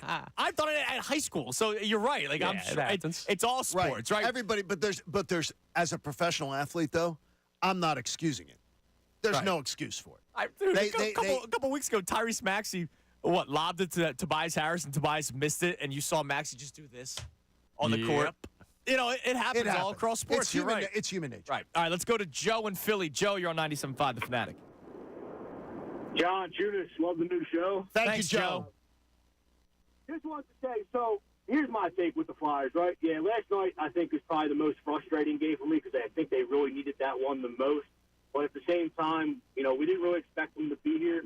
What I say will ruin this for me would be if they actually fire Tortorella. I hope they don't. Whatever that guy said, the rumors about him going to the front office, that is what it is. But I think they need a coach like him to keep these young guys on track for the next couple of years. Yeah, I have no interest in seeing John Tortorella go to the front office. If there was a reason for it, I would. I know that's been talked about. Oh, it's been talked about. I mean, Tortorella has said it on these airwaves. It's been talked about in his future. Right. John Tortorella has never talked about it for next year. Correct. Yeah, I would say maybe in 3 years, maybe you can move them up there. I would say even a couple. Just to, it would be fine. But let him get this organization to a situation. Thanks for the call, Joe. By the way, I will tell you too. One thing though that Torts, and it wouldn't be a popular thing that John Tortorella has to deal with, is the idea of that power play is absolutely no, Andrew. Oh, worse than horrible? There has to be adjectives that are worse than that. Okay. Last night, 3 different times, and torturous. And very good. I am bitching and complaining to guys I used to coach with, saying the Flyers have 3 guys below the goal line in the offensive zone on a power play. That is every team in the league is like, do it all you want. You have the advantage on us 5-on-4 skaters, and you want to put 3 guys in a part of the ice where they cannot score. It's awful. It's dreadful. It's awful. And by the way, that falls on Torts. Yeah. That it didn't get fixed. Very much like Nick Sirianni. That is the biggest black eye to this season to me. Is that? But I don't want to compare the two. Now I get what you're saying. Like, but that's something that should have been fixed. Right. But I'm going to tell you, they don't have. Last segment, we had Mike from Delran, who's a great caller to the station. He is. He was questioning me, like, do you want Torts fired the way you wanted Sirianni fired? Because they both had a collapse. It's 2 totally different situations. Completely different. Like the Eagles. We had Super Bowl expectations for this team, and even when I was hopeful that the Flyers would make the playoffs, I didn't think they were going to win a Stanley Cup. I thought they'd lose in the first round, but I was just excited to have a day, right? A watch party, absolutely, or a Flyers pep rally, or maybe make it to the game, in Game 3 of the series, right? Just to see the Flyers play in Philadelphia playoff hockey. I was excited for the return of playoff hockey to Broad Street, whereas last year with the Eagles, I was saying, all right, Super Bowl, not many Super Bowl teams get better in an offseason. Not many Super Bowl teams come out of nowhere like the way the Eagles did, and it still be a core that's still intact. And they were healthy. Think about it, they were healthy all last year, too. And they just freaking collapsed. And Nick Sirianni never had an answer for 2 months. It's totally different situations. And I will tell you, too, I'm not going to say what I was going to say because somebody else on the board is going to say it. It is a major part of why this team. Oh, let's go to that call. It's Mike in Lehigh Valley. What's up, Mike? Hi, Mike. I did not step on your point, even though I agree with you. Hi, thanks. Good morning. So I just wanted to call to talk about the Flyers a little bit. I completely agree with you that Tortorella should not be fired. What he's done with the team has been short of amazing. But what really killed this team was the whole Carter Hart situation. Amen. Yeah. Hallelujah. You speak the truth. And not enough people are really talking about it in regards to this team and this season with it. He's comparable to losing for the Sixers, losing a Tyrese Maxey, to Embiid, like that big a piece, right? And his problems sunk this team. I will tell you this: 100%, they'd be a playoff team if he had stayed the whole year. 100%. And that's Thanks for the tough. call, Thank Mike. you, Michael. And I think the reason why he says not many people were talking about it, I know we've, and I don't we've think brought it many up. people are. I think part of the reason why they haven't talked about it is because once that situation happened, they kept winning. Yeah. Oh no. Yeah. And yeah, I think that's they didn't win at the same. Right, and I don't think anyone Right. thought that Urson was, oh my God, he's just as good, if not better than Carter Hart. Like, I don't think anybody was saying that. But because they kept on winning, like, if they start losing right away, it's different. It's Yeah, different. you're right, They you're didn't right. lose right away. They started losing after a gauntlet where they actually played better than we all expected. And now in this 8-game losing streak where they have played bottom dweller teams, they finished with 2 points. And not 2 points via victory, 2 overtime losses. You are incredibly correct. And on I'm that one. I mean, incredibly it's just- disappointed. No, you should be. I wanted playoff hockey, damn You're it. allowed to be And disappointed. it got ripped from me just like the last 3 freaking teams before it. Everybody's collapsing in front of me. I know it's not the same standard, but every team collapses over the last 11 months. How am I supposed to continue, John? Well, I don't know. You got to continue because Yeah, 'cause I freaking love We have to go sports. 2 hours and 40 minutes. Oh, left. yeah. And this is only, what, show Yeah, this 18? is like, yeah, exactly. I signed of at least 20 shows. All right, coming your way next. Check the wording. I mentioned this to you.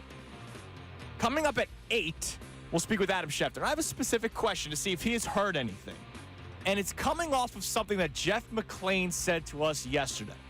Jeff McClain told us that the Eagles, when they look for draft picks, one of the things they look for is can they play in Philadelphia? So we're going to expand on that because we didn't really have the chance to yesterday. But also, we'll try to find out what constitutes as somebody who can play in Philadelphia. We'll try to figure that out ourselves. It's Kincade and Salciunas, 97.5 The Fanatic. Hey, you on YouTube. I thought he was talking to me. What are you yelling at the YouTube audience? Well, because they're always talking crap about us, so I might as well yell back at them. But you know what they are? They're very loyal. They're very, very loyal. They're all so sweet. They are so sweet. And they all listen every single day and they watch on YouTube, which Yes. is a blessing to us. And we love you, and we thank you for watching us every single morning. And Most days we love them. Yeah. Some days we like you. Yeah, but not all days they love us Oh, or even no. like us. No, it depends. So the feeling's mutual. But Yes. thanks for watching. We appreciate it. Stay with us.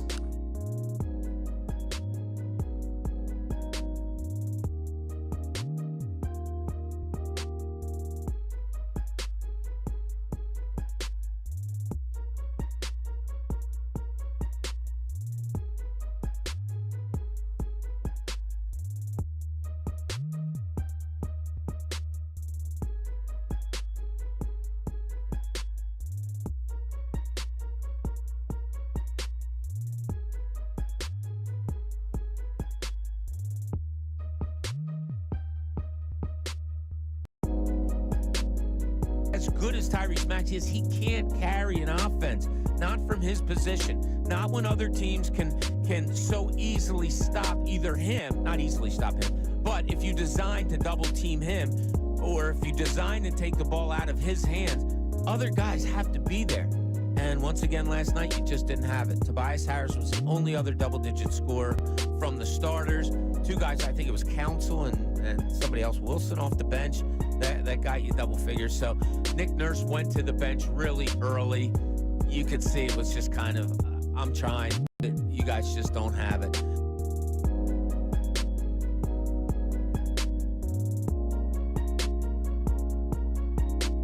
So we're all expecting Howie Roseman to make another move. But there are players you have to extend, number one.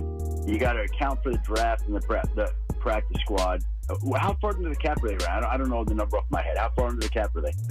I think it's high 20s or low 30s. Yes. Left. Again, there are going to be guys that you're going to want to extend. Devonta Smith is going to have to get a deal to pay your draft class, pay the practice squad, keep money for moves. You know, we're going to be talking later this summer, the end of the summer, before the final cut down. You're going to want them to trade for somebody or do something at that point in time. Again, yeah, they have some money, probably not as much as you think right now. And am I expecting another big move? I think on the one hand they're always looking, but I think if you're looking for that high profile, there are no more of them available. Like that market's kind of shrunk up. Who do you want them to go add right now? Well, I do not want them to add Justin Simmons. If I'm hearing that they didn't want to pay Hassan Reddick, I sure as hell don't want to bring in another guy going in his early 30s and then pay him big money to come. Well, and based on what they've done, I don't think they would. Okay, good. That makes me feel better then. Yeah, I don't think they would, based on the logic with Hassan Reddick. You know, if Justin Simmons came in at a number of price, would they do that? Maybe. Yeah. Like, I'm making this up. What if it's a 1-year deal worth, I don't know, some friendly number? I'd do that. Oh, I absolutely would consider it. But the thing is, I wonder was a 1-year offer at a nice number considered to extend Hassan Reddick? Every deal I'm going to look at and say, could that deal have been done to keep Hassan Reddick here? But Reddick wanted a new deal. He wanted a new deal last season. Yes. Right? He did.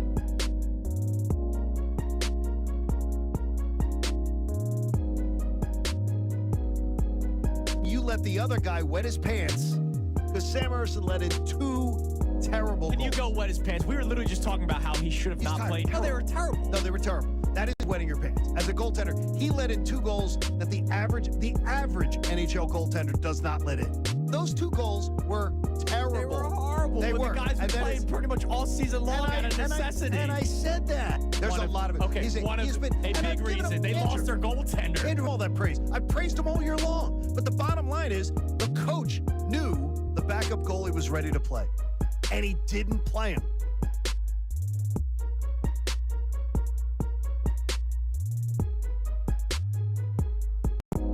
What is it that Haley wants us to do? I don't know. The show's about to start again. Wait, is that Connor yelling for us to get back on? Guys, you know you got to come back from break.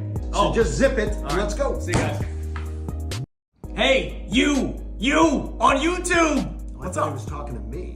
What are you yelling at the YouTube audience? Well, because they're always talking crap about us, so I might as well yell back at them. But you know what they are? They're very loyal. They're very, very loyal. Yeah, they're all so sweet. They are so sweet. And they all listen every single day, and they watch on YouTube, which is a blessing to us. And we love you, and we thank you for watching us every single morning. And most days we love them. Yeah. Some days we like you. Yeah, but not all days they love us or even like us. No, it depends. So the feeling's mutual. But thanks for watching. We appreciate it. Stay with us.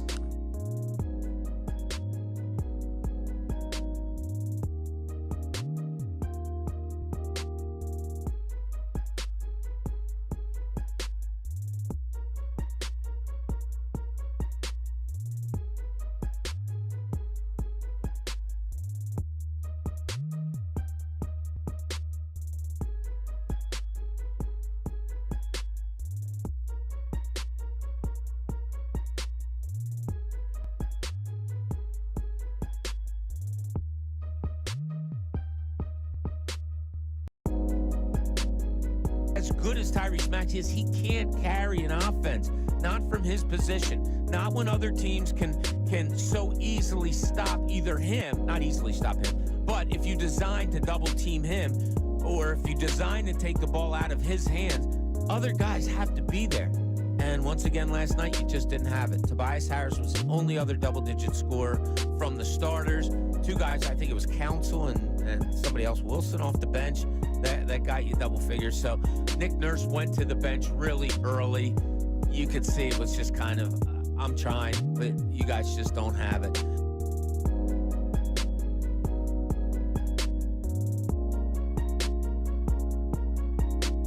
So we're all expecting Howie Roseman to make another move. But there are players you have to extend, number one. You got to account for the draft and the practice squad. How far into the cap are they? I don't know the number off my head. How far into the cap are they? I think it's high 20s or low 30s. Yes. Left. Again, there are going to be guys that you're going to want to extend. Devonta Smith is going to have to get a deal to pay your draft class, pay the practice squad, keep money for moves. You know, we're going to be talking later this summer, the end of the summer, before the final cut down. You're going to want them to trade for somebody or do something at that point in time. Again, Yeah, they have Kincade and some money. Salciunas on this Wednesday morning.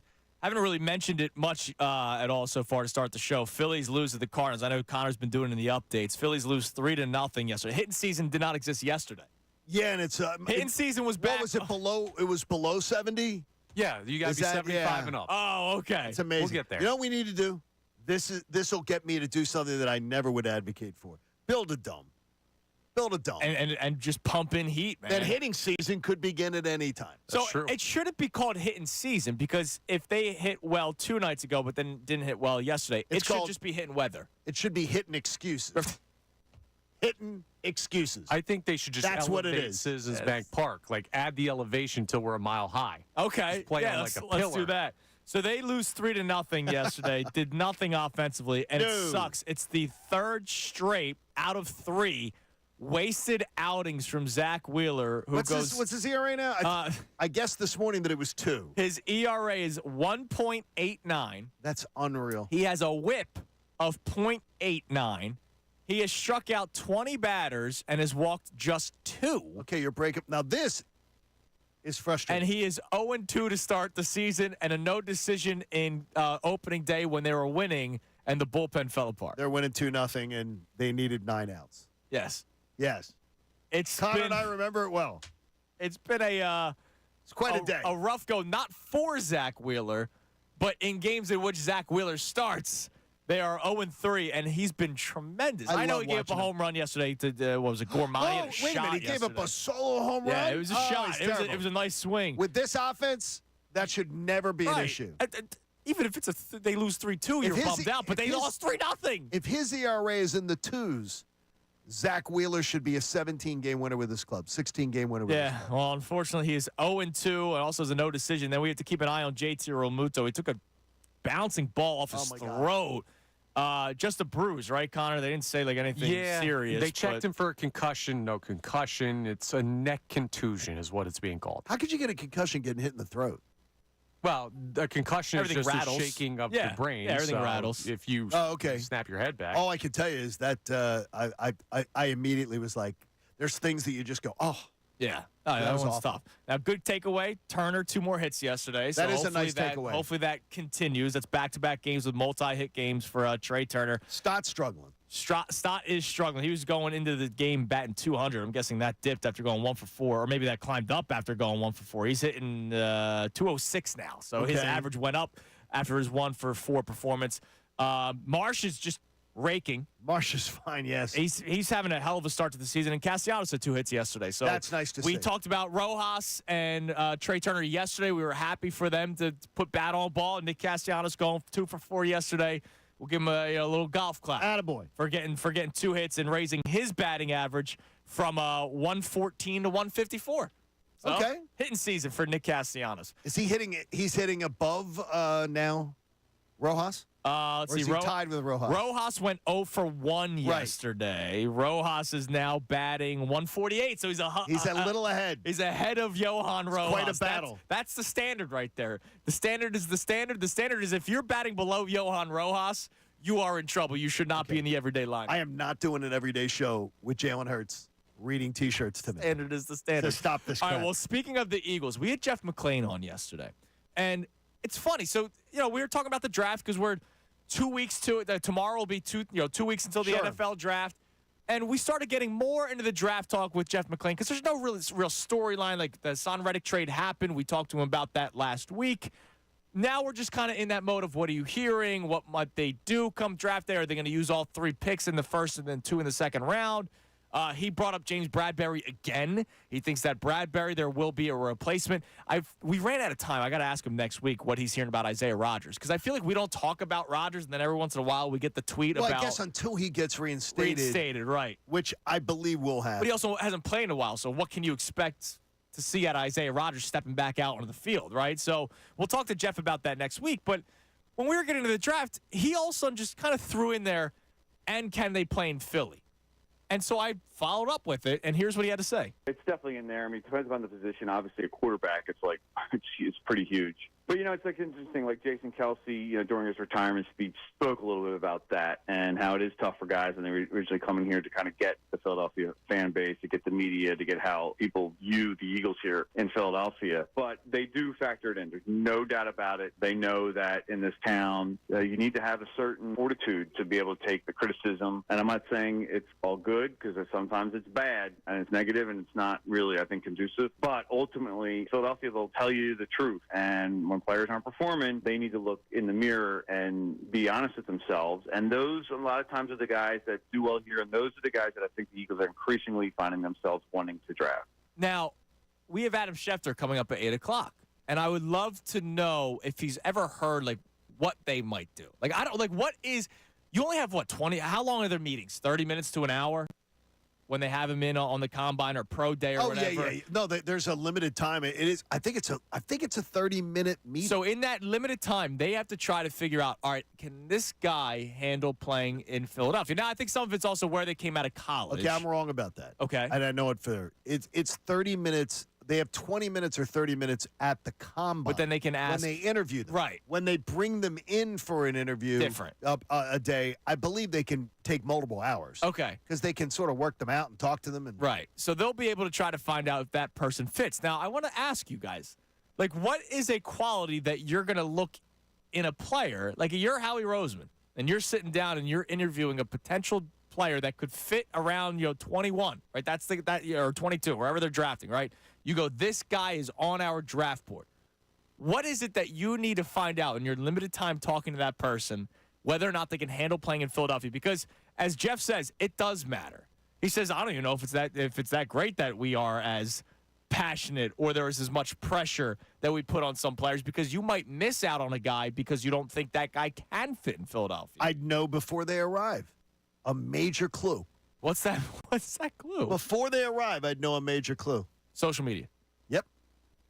I would watch and see how focused on social media a player is.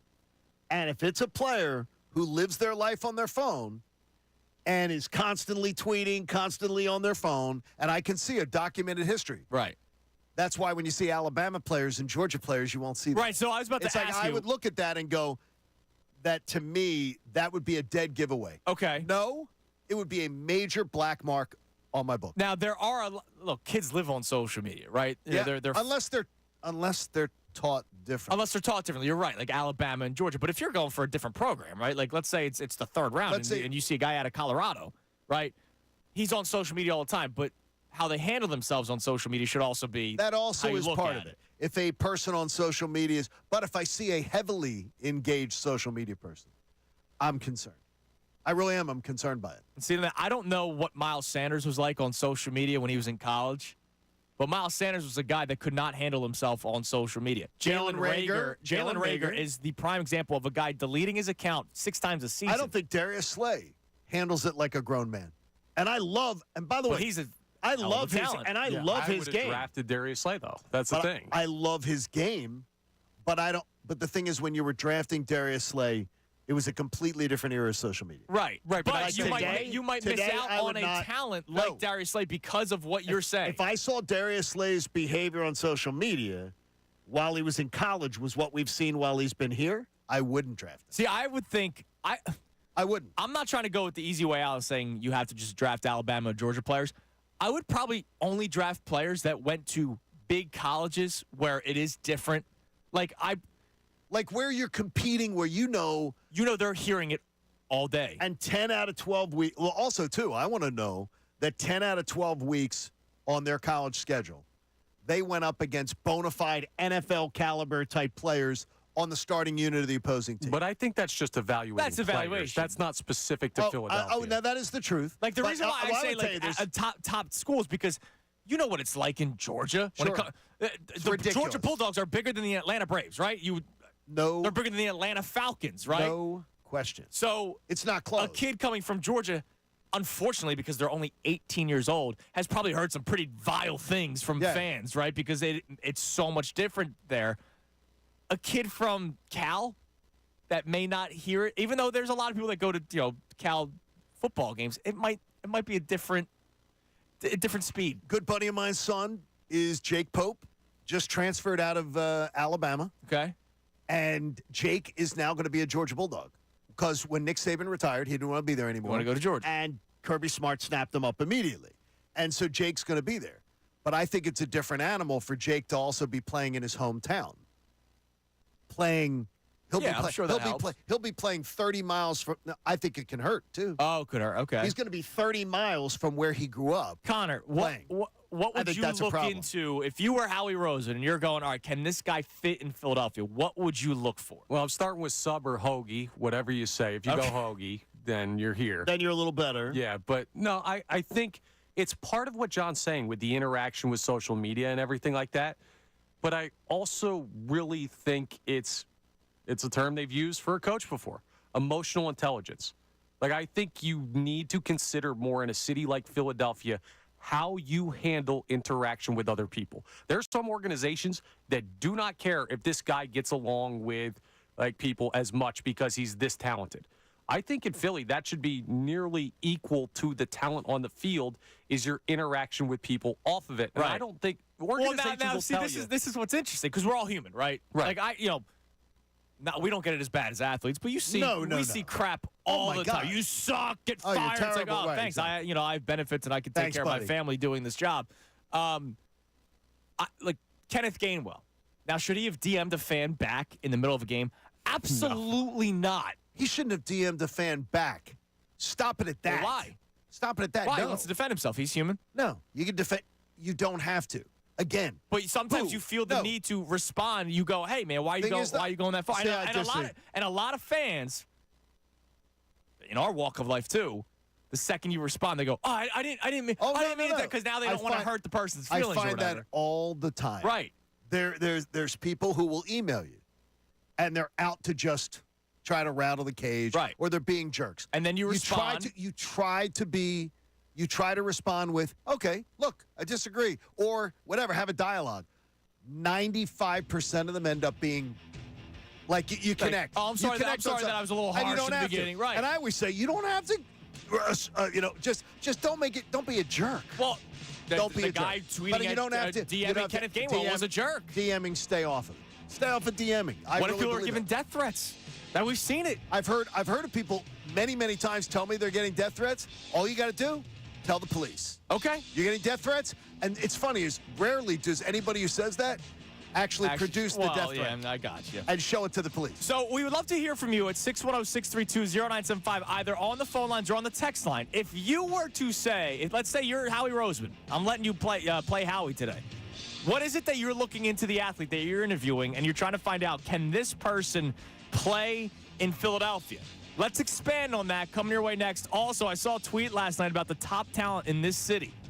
And someone asked a question that I would love to dive into because it compares Philly to other teams. It's Kincade Salciunas, 97.5 The Fanatic. Philadelphia Eagles defensive You Fletcher Cox. on YouTube. What's up? He was talking to me. What are you yelling at the YouTube audience? Well, because they're always talking crap about us, so I might as well yell back at them. But you know what they are? They're very loyal. They're very, very loyal. Yeah, they're all so sweet. They are so sweet. And they all listen every single day, and they watch on YouTube, which is a blessing to us. And we love you, and we thank you for watching us every single morning. And Most days we love them. Yeah. Some days we like you. Yeah, but not all days they love us Oh, or even no. like us. No, it depends. So the feeling's mutual. But thanks for watching. We appreciate it. Stay with us.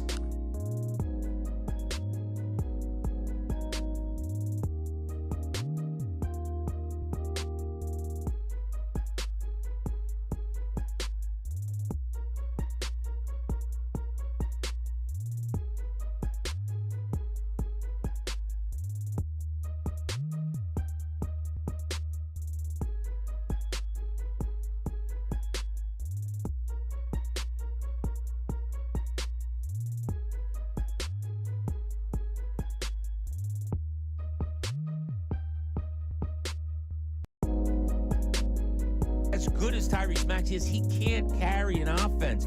Not from his position. Not when other teams can so easily stop either him, not easily stop him, but if you design to double team him, or if you design to take the ball out of his hands, other guys have to be there.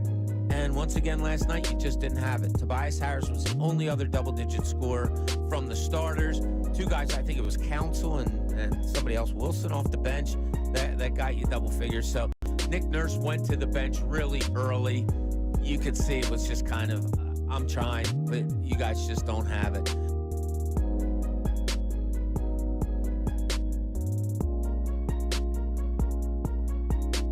So we're all expecting Howie Roseman to make another move. But there are players you have to extend, number one. You got to account for the draft and the practice squad. How far into the cap are they? I don't know the number off my head. How far into the cap are they? I think it's high 20s or low 30s. Yes. Left. Again, there are going to be guys that you're going to want to extend. Devonta Smith is going to have to get a deal to pay your draft class, pay the practice squad, keep money for moves.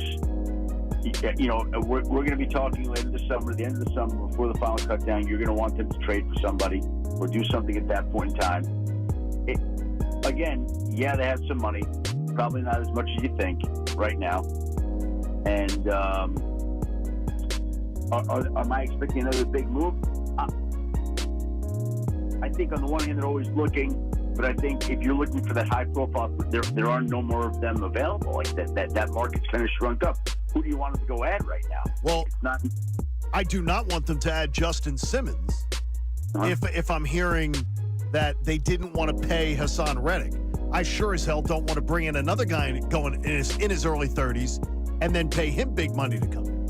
Well, and based on what they've done, I don't think they would. Okay, good. That makes me feel better then. Yeah, I don't think they would, based on the logic with Hassan Reddick. You know, if Justin Simmons came in at a number of price, would they do that? Maybe.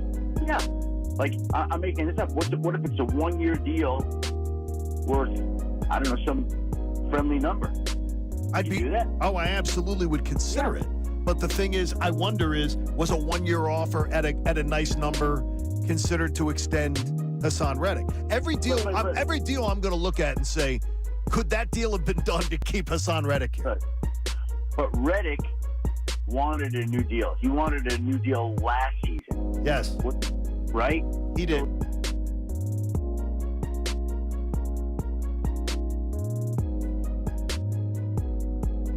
You let the other guy wet his pants because Sam Emerson let in 2 terrible And goals. you go wet his pants. We were literally just talking about how he should have not played. No, they were terrible. No, they were terrible. That is wetting your pants. As a goaltender, he let in 2 goals that the average NHL goaltender does not let in. Those 2 goals were terrible. They were horrible. They were. The guys were playing pretty much all season long out of necessity. And I said that. There's a lot of it. Okay, He's been a big reason. They lost their goaltender. Andrew, all that praise. I praised him all year long. But the bottom line is, the coach knew the backup goalie was ready to play.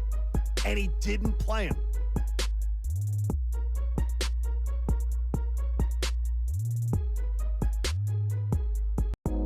What is it that Haley wants us to do? I don't know. The show's about to start again. Wait, is that Connor yelling for us to get back on? Guys, you know you got to come back from break.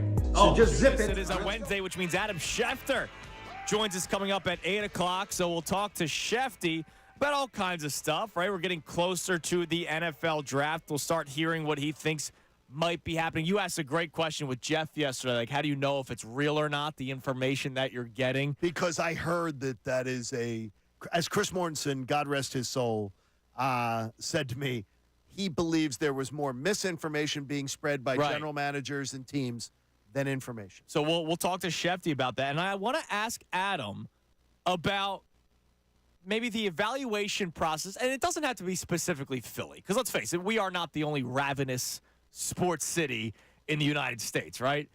We like to believe we are, but we're not. There's a lot of other ones. And also, we might be different than the way Raiders fans act, right? Like, yes, even though they're also ravenous, it might be 2 totally different ways. So I wonder what that evaluation process is for an organization to try to find out how a player can fit in their city, and how important is it? Jeff said it's a part of the evaluation process. He doesn't say it's number 1, right? Number 1 is probably, are you talented, right? That would be the first one, but I imagine it's got to be maybe one of the first 5 bullet points you're trying to figure out? Well, play here. It is more difficult to play here. Right. You've heard enough players say it. You've heard enough media members say it. Right. You got to understand what it's going to be like. But then you also heard players like Jason Kelce say, it is hard, but it's not hard to get it, right? Like he goes, just play hard. It shouldn't be some trying to solve a Rubik's Cube. It's not. Right. To understand what this city wants. Now, it's easy for Jason Kelce to say as an all-pro, first ballot Hall of Famer. Like, I'm sure Reed Blankenship tries hard. I don't want him as a starting safety, right? You know what I mean? Well, Brandon Graham could tell everybody, and Brandon Graham's really not the same league-wide as Jason Kelce, caliber player Kelce. Right. But I think Brandon Graham could do a master's course on how to play in Philly and how to conduct yourself in the city and how to play with a smile and play with an energy. And he himself has said he was wrong for how he acted in the beginning and to be accountable. He was very focused on social media. Absolutely. Remember, he started blocking everybody, right? And look, I don't blame him. You're getting nothing but crap from people all day long. You're going to start blocking people on social media, but it became a joke. If you give them the power to do that. Right, absolutely. By the way, real quick, and we'll get to the text, and we have a couple texts about this conversation. Giannis Antetokounmpo, per Sham Charania, avoided damage to his left Achilles tendon, which is a best-case outcome for Milwaukee. His return to play is based on treatment and rehab response for strained calf. That can be weeks. Well, that's what I immediately, when Connor alerted us to that, I Googled the strained calf. That could be a 2-3 week injury, which could be first round. Right. Which could be when the Sixers play them. So Shams follows up and says calves are undeniably tricky, and these type of strains have timetables of at least 1 to 2 weeks, but rehab will determine a length of time for the two-time NBA MVP. So he's probably not going to play tonight, right? No, he's not in a game in which we want the Milwaukee Bucks to beat the Orlando Magic, but he's not going to play tonight. But here's the deal. Even when he comes back, look, we see it with Embiid. Even though Embiid, his first two games, he was great on defense and all kinds of stuff. You still saw there was some time to kind of get back into the playing shape. Now, Giannis is a freak of nature. I get that. But you're going to get winded if you take a couple of days off. Their first playoff game, because they should play 2-7, right, is going to end up being Saturday the 20th. Saturday the 20th. So he's 10 days. He doesn't need to play. He's not playing the rest of the way. No. I'll just tell you right now, they're not going to play him. Even though the Bucks are going to say, we need one game to clinch the 2 seed. Right. And these kinds of injuries are easily tweaked again. And my guess would be, because they can't catch the Celtics. So if they could put it all out tonight, Doc goes all out at home. With everyone else. To go beat the Magic. Which I think they can do. They should. They have Dame Lillard. He could drop 60 tonight. They go out there and do that tonight. Their work is done.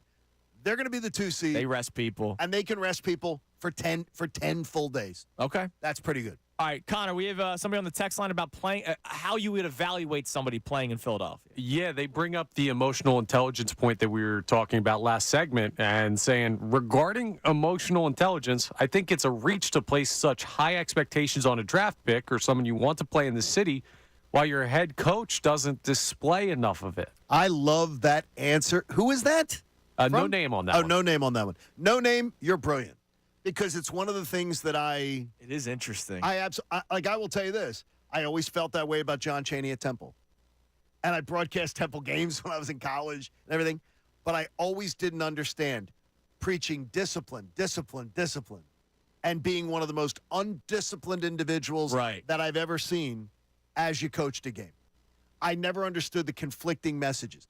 That's do as I say, not as I do. Yeah. And I don't dig that as a thing. If you're asking people to work hard and you expect people to work hard and you expect people to do things, you better sure as hell be doing it yourself. Right. Well, I mean, I think Nick Sirianni probably worked hard last year. I think he just couldn't have a freaking answer, which is why I don't trust him. If he worked hard, then that's a bigger problem. Oh, yeah, that's a bigger problem. I don't think Sirianni put his feet up the last 2 months of the season. Well, he didn't do anything to fix that offense. No, I think he had absolutely no solution, which is a problem. And it's the same reason I asked about John Tortorella. The only thing that I would put at Tortorella's doorstep is say, what the hell with that power play? Because it was horrendous from the beginning, and it never got better. Oh, no, it never got better. Never got better. All right, so here's the deal. Adam Schefter joins us coming your way next at 8 o'clock. But before we get to Schefty, we have the $1,000 giveaway. So now, that would turn smiles. I mean, that turns frowns into smiles. Absolutely. So we'll do the $1,000 giveaway before we bring up Adam Schefter. And then after the $1,000 giveaway, we talked to Schefter about all kinds of stuff. What is he hearing about the Eagles right now as it pertains to the NFL draft? Any other storylines? We'll ask him again about James Bradberry. He didn't really say anything last time about Bradberry, but as we get close to the draft, is he hearing any more about Bradberry? And there's millions of things in the NFL that we could still talk about. It doesn't just have to be about the Eagles. But Adam Schefter joins us coming your way next. We'll reset the show after that. Today's headlines normally at 8:05. We'll do that at 8:15 following Schefter with our man Connor Thomas. It is Kincade and Salciunas right here on 97.5 The Fanatic.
45911. That's FUND, F-U-N-D, to 45911, or you can enter it on the Fanatic app or 975thefanatic.com.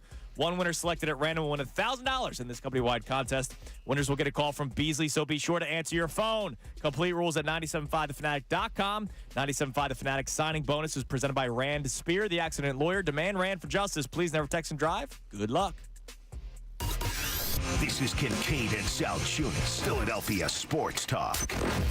97.5 The Fanatic. It is 8 o'clock on Kincade and Salciunas this Wednesday morning. Good morning, everybody. And because it's Wednesday at 8 o'clock, that means we get to head to the Comcast Business Hotline, where every day in business is a big day. Let Comcast Business get you ready for what's next. The great Adam Schefter, brought to us by Landis Block. Create your own very jaw-dropping backyard paradise online at landisbc.com. Shefty, good morning. How you doing today?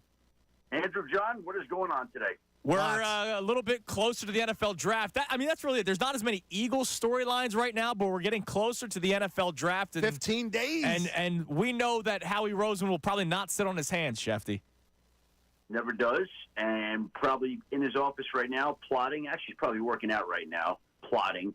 And then he will begin to go into meetings today, and we'll see what the Eagles come up with here as the draft unfolds. You remember last year on the third day, they traded a future 5 or 4 for DeAndre Swift.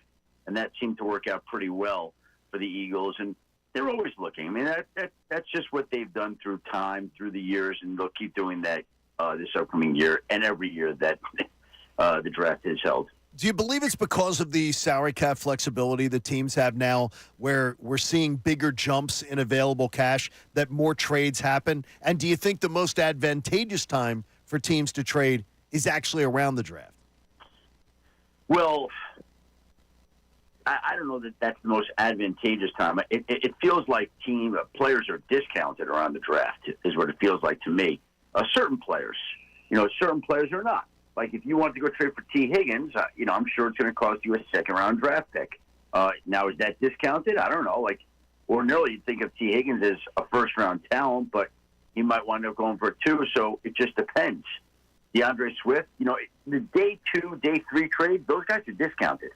And it feels like around the draft, to me, it always feels like teams are more anxious to get that draft pick when they're getting close to their guy and they want to be, hey, look, this guy's available in the 5th round. Let's go get this extra 5th round pick. Like, it feels like that happens to me.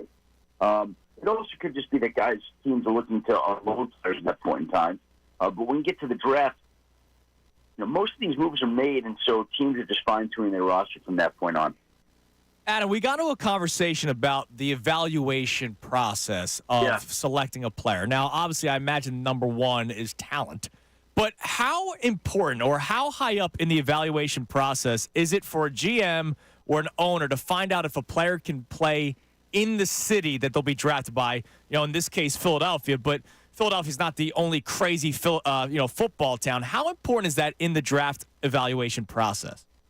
I don't think it's a high level thing. I think it's more important in certain positions, like a quarterback, than it is elsewhere. But it's not like there's some test you take. It's just a feel you have.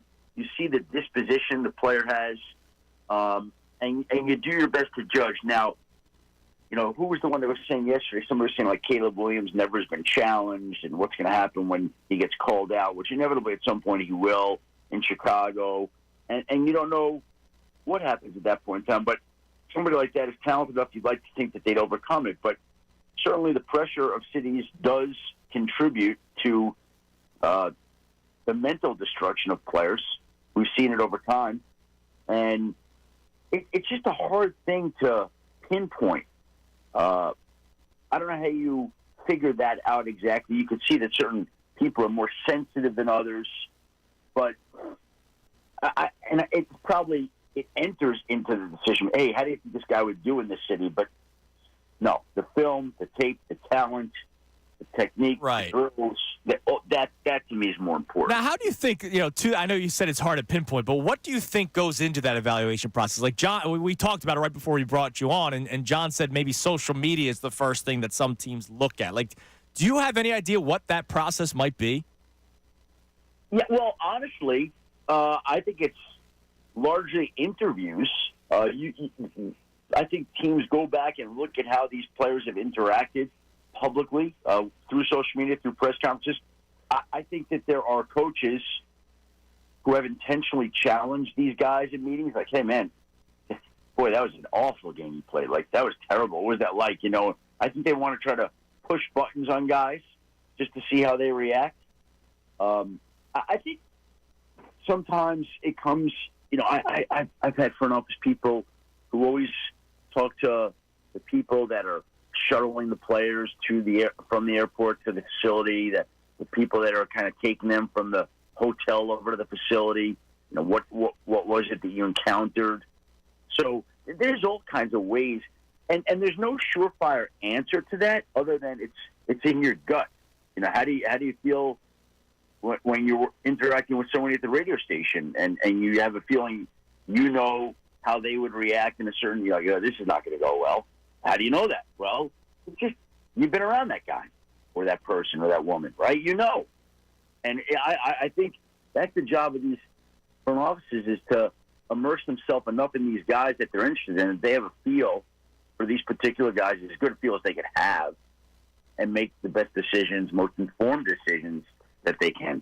ESPN's Adam Schefter joining us on Kincade and Salciunas. Can you give us some of the common DNA that you see between the best organizations at handling drafts? Do you think there's a commonality to their approach, or do you think each one of them is a little more unique? Well, you know, I'm going to give you an obvious answer, John, because I'm not in these meetings with these teams. But I can say to you, why is it every year that the same organizations seem to have the most success? How is that? Best scouts? Is it best scouting? Is it? Is there something to it? I believe it's just a consistency in the way they do things, in their approach.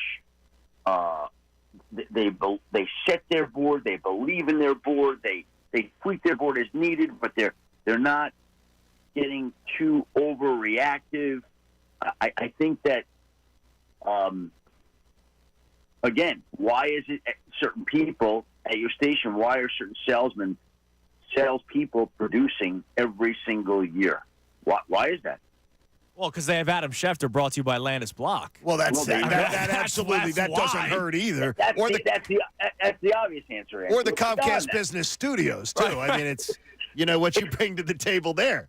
I just wonder is there something about, do they tend to be teams that move around the board? Do they tend to be teams that will not value, will many times be willing to move back while others are looking to move up? Well, but there's an example, right? Like, there are certain teams that never move around the board. And by the way, they do fine. Like, the Chargers never made a trade for years. The Bengals don't trade on draft day, and they've done fine. Like, there's no direct path to success. There's a lot of ways to approach this.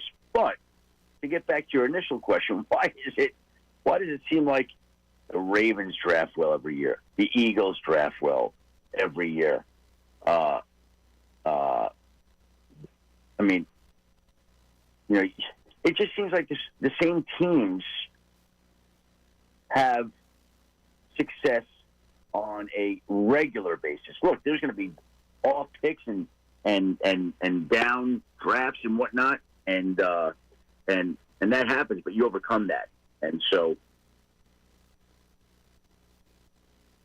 speaking of Adam Schefter on the Comcast Business Hotline, Schefter, we always talk about trends in the NFL draft. I assume that quarterbacks will be going off the board very quickly, like we're used to. What other position groups do you think will be flying off the board in that first day? Last year we saw, running backs go pretty early. What do you think this year? Well, I think you're going to see, look, it's going to be 3 quarterbacks right away. 1, 2, 3. Then it's going to be some wide receivers. I think there'll be 3 wide receivers taken within the top 10 picks. And there are going to be some offensive linemen. And it's quite possible that the first defensive player may not come off the board until the Atlanta Falcons pick at number 8. So you may get 7 offensive players before we get a defensive player at 8. Now, is that just the direction of the league, or is it because of the talent that's available? No, that's it's because it's all talent driven. It's all dictated by what's available. Like, teams need quarterbacks, good quarterbacks. There are 3 superstar receivers in this draft, maybe more. Obviously there could be others that emerge, but there's 3, elite blue chip talents here at the wide receiver position. There's some strong offensive linemen. So it's just the board takes you to where it goes. Like, I think last year was heavy defensive after those couple of quarterbacks. So it's just, that's how it goes. I asked the question of Jeff McClain yesterday. If I was to give you I'm going to narrow it down for you. If I gave you Howie Roseman, Jeffrey Lurie, and then I throw in Vic Fangio and I throw in Kellen Moore, and then Nick Sirianni, where does Nick fall in you believe, voice is being heard prominently around the draft? John, I don't know how to rank that. I could just tell you his voice is being heard. I mean, they're listening. I think the reason I'm asking is because he told us 7 games into his career that he wasn't good at play calling or anything like that, so he handed it off. And by the way, that ended up being a good move. Last year, when the offense was struggling and there were problems, he couldn't step in and stop the nosedive. So I'm wondering how much, and he told us at the end of the year, what are you going to be doing with your time? He literally was getting asked that by the beat writers. So I'm just wondering how much input he would have on players that he probably, wasn't exposing himself to in the course of the season with his eyeballs and being able to watch. Well, here's what I would say. I don't think that the front office goes down and tells Nick Sirianni, we should be running this play or that play. They let him coach. And I do think, but they do have, hey, it would be great if we got this guy in the field more. I could see that. Okay, but it's his job. And this is the front office's job now, the offseason, the draft. And I'm sure there are times when Nick is watching some film of some guys and he'll be like, I think this guy's skill set would fit what we do. I like this guy. Or they're in a room and they're debating a selection of a couple of guys. And Nick might happen to feel strongly, or any coach might happen to feel strongly about a certain guy. And they speak up. They're going to pick their spots. They're not going to be deciding every pick. It's the time for the front office, just as the season's the time for the staff. And you kind of know your spot. I think you're involved, but you're also deferential, respectful, and you understand what people do. They're not going to ignore his opinions, and I don't think he's going to sit there and not say anything all during the draft, but the decisions come from elsewhere. And I'm sure he's going to have input. I don't think it's anything different here than it is in most every city. There are some places that a coach may have an even stronger voice, of course, but we know that this is a strong front office, and they're going to run the draft, as they should. And that's sort of how it unfolds. Now, last thing before we let you go, Adam. Yesterday, Fletcher Cox had his press conference. He officially announced his retirement. We knew that he retired. He put it out post a while ago. How was he looked at league-wide? Because he played at the same time as Aaron Donald. They're retiring in the same season. I kind of compare this to Brian Dawkins. He played at the same time as Ed Reed and Troy Polamalu, so sometimes he's overshadowed. But how does the league, the guys that scheme up against the Eagles, look at Fletcher Cox, even though he might not be the name of an Aaron Donald? Yeah, well, again, I think he's right there, and he's going to be discussed in there. And here's the bottom line. One day, I believe Fletcher Cox is going to go to the Pro Football Hall of Fame in Ken, and that's the way it's going to be. And so I don't know, where he goes, how it's ranked, his spot. He's going to be a Pro Football Hall of Fame one day. What does it matter? I think most people would agree that Aaron Donald was the most dominant defensive lineman. So what? Fletcher Cox is going to be a Hall of Fame player. Love that. Excellent. And he deserves it. We love it, Dave. Yep, love absolutely. It. Adam, listen, man, thank you so much for coming on as always. We'll talk to you next week. Thank you, buddy. You got it, guys. Have a great day. There he is, Adam Schefter on the Comcast Business Hotline. Every day in business is a big day. Comcast Business gets you ready for what's next, and he was brought to us by Landis Block. They got an extra little plug in the middle of the interview there. Create your very own jaw-dropping backyard paradise online at landispc.com. Did you notice I didn't ask the next question right away because there was that long pause. I heard a phone vibrate. Yes. And then he's trying to answer the question. Absolutely. He got caught. I'm just trying to think. First thing I said to Connor is something. I'm refreshing Adam Schefter's Twitter account just to see if something comes out. All right, it's 8:15. Usually at 8:05, but Schefty moves some things around. 8:15. Time now for today's headlines with Connor Thomas. Today's headlines with Connor Thomas. Actually, what you heard was me texting Adam Schefter and telling him to hurry it up so we can get to today's headlines. So apologize for getting that interview moving. But we're going to start with something you guys actually just ended that interview with Schefter with. We had the Fletcher Cox retirement press conference. He talked a little bit about his love for the city of Philadelphia, and here's some of what he had to say. The city of Philly is tough to play for. And, playing in Philly, you got to have thick skin, especially being drafted in the first round. So to the city of Philadelphia, I thank you a whole lot. Now, small snippet, but how do you guys view this as far as Fletcher Cox's retirement? I want to give you guys a chance to just kind of talk about him because not only has he been overshadowed by guys like Aaron Donald and stuff like that, but Jason Kelce has really overshadowed the end of Fletcher Cox's career. I loved Fletcher's press conference yesterday. It was great. It was brief. It was brief. Throw that one in there. It was brief. But what I really liked about it was the fact that it was a question the best show ever was asking. The greatness of Fletcher Cox, I think it's going to be we will less miss the impact of Jason Kelce on the field than we will Fletcher Cox.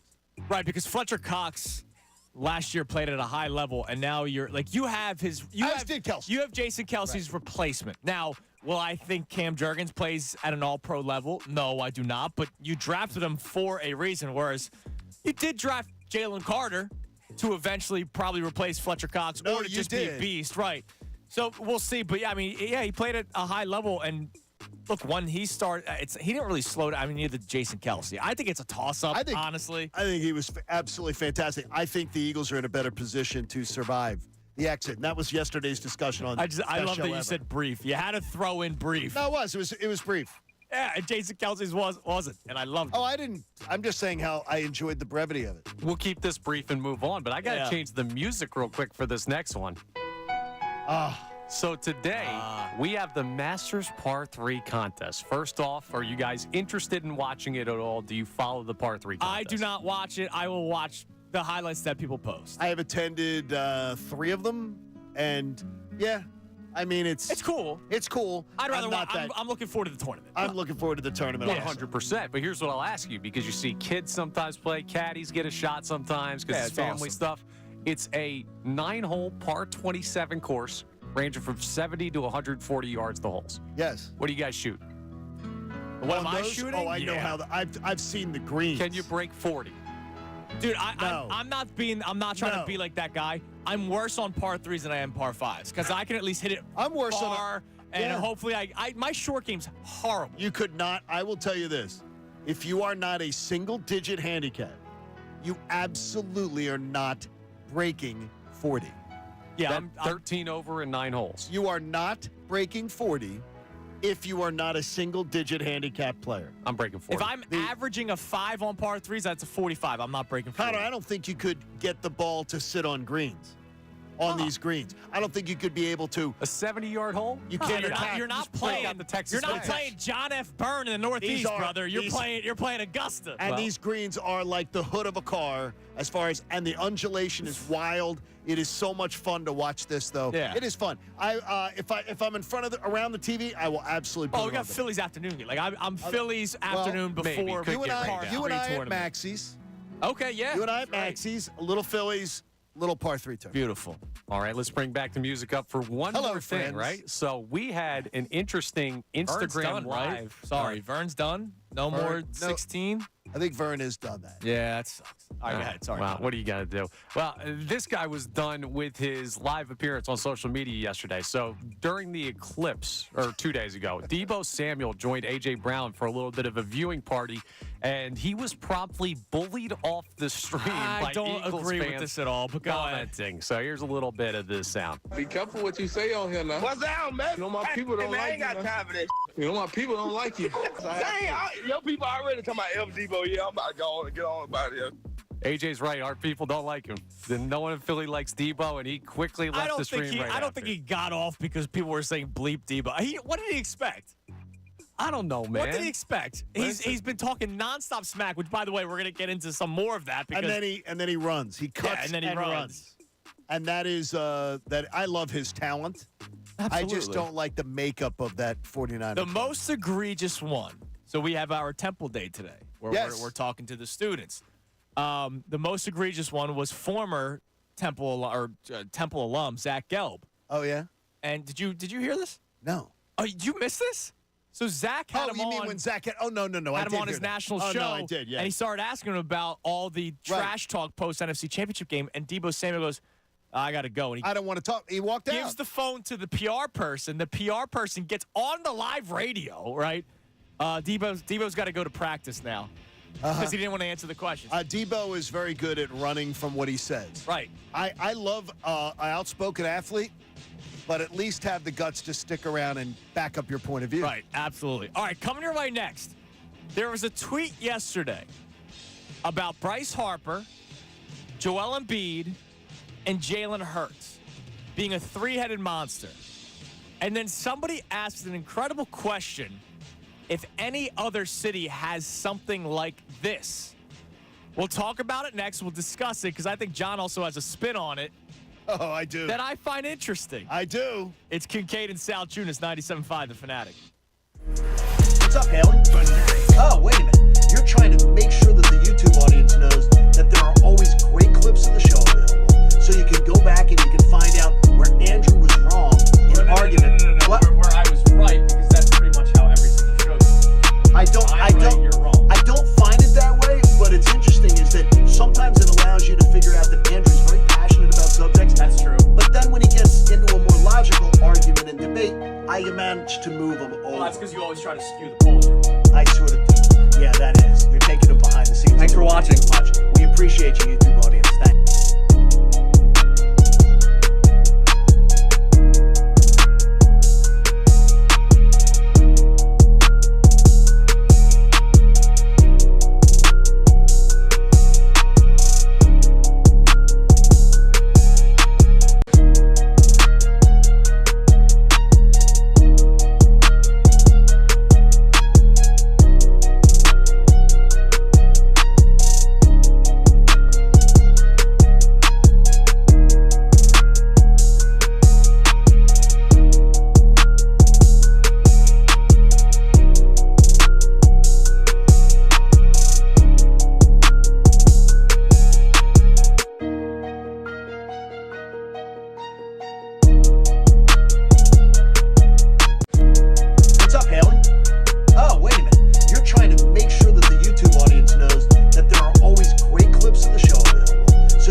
managed to move them over. Well, that's because you always try to skew the polls your way. I sort of do. Yeah, that is. You're taking them behind the scenes. Thanks for watching.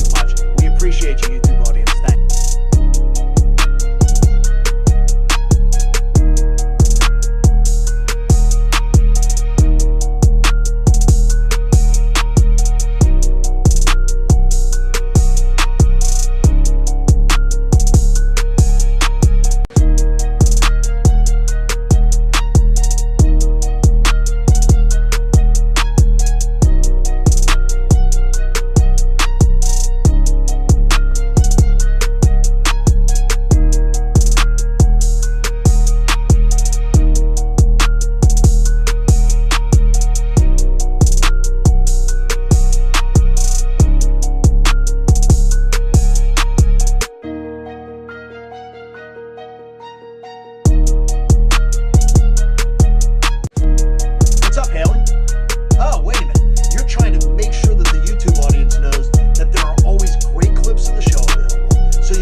for at least this week's announcement of winners. If you visit the contest page, 975thefanatic.com, you can nominate someone who you think deserves to win 2 round-trip flights on Avelo Airlines. Could be a teacher, could be a firefighter, could be a police officer, doctor, nurse. Nominate my wife. She's a fantastic nurse, and then she could take me, if I go. I think that's fair, right? Somebody nominates Christy, and then she takes me. I won't nominate but that's Christy. all right. I think it's all right. I think Christy's a lovely woman. I think that is absolutely like dirty pool to nominate your wife. But I'm not going That's to. to I'm me. asking And guess what? I'm asking a listener to nominate my wife. And by the way, we will all have a vote on this committee. Yes, we can. So we will all get in on this. You cannot nominate yourself, but you can nominate somebody that you think might bring you, or maybe you shouldn't do that at all because John thinks that's dirty. I think that's dirty pool. We are announcing winners 3 consecutive Fridays. The first is this Friday, April 12th, and then we'll announce winners on the 19th and 26th as well. I keep on saying this. If you don't try to get somebody to go, you're just being lazy or you're just being a bad friend. That is, I would say. We all know somebody that probably needs it. How about this? Do you send your kid to daycare? Do you send your kid to school every day? Oh, yeah. Do you send your kid to play Little League? There are so many people in your life that you have to thank for what they bring to your child, to your husband, to your wife, to whatever it is. I told you, if I was thinking in my head, my oncologist. Right, yeah. My surgeon. Right. My like the nurses that helped bring me back to life. Right. That's who I think of. Or you could nominate your favorite radio producer to be a little less sentimental there. It's all sponsored by Avelo Airlines. You didn't bring me back to life. And Wilmington Airport, Delaware's favorite airport, is close to home and has convenient parking, shorter lines, and an easy, relaxed atmosphere. To fly Avelo out of the Wilmington Airport, visit AveloAir.com. We had Adam Schefter on earlier today. Remember how I heard something happening? Well, I heard the vibrating phone. And I literally, that's an easy one. I didn't ask the next question right away because I thought he was still stalling. Well, he was typing. You even told me, because he was typing. I'm still trying to get to know Schefter's cadences and tendencies. Well, look, Schefter's cadences. I always told you. You ever watch the old Batman series? Have you ever watched the old Batman with Adam West? I know Adam West delivers his lines in the Batman series very similar to the way Adam Schefter talks. Yes, he talks very deliberately, Robin. So the Joker has gotten out of jail. I get in Connor's ear and I say, dude, something's going to break. I could just tell. You knew it. Yes, he does it. And sure enough, so we had him on from 8 to 8:15. Schefty tweets at 8:16 this morning.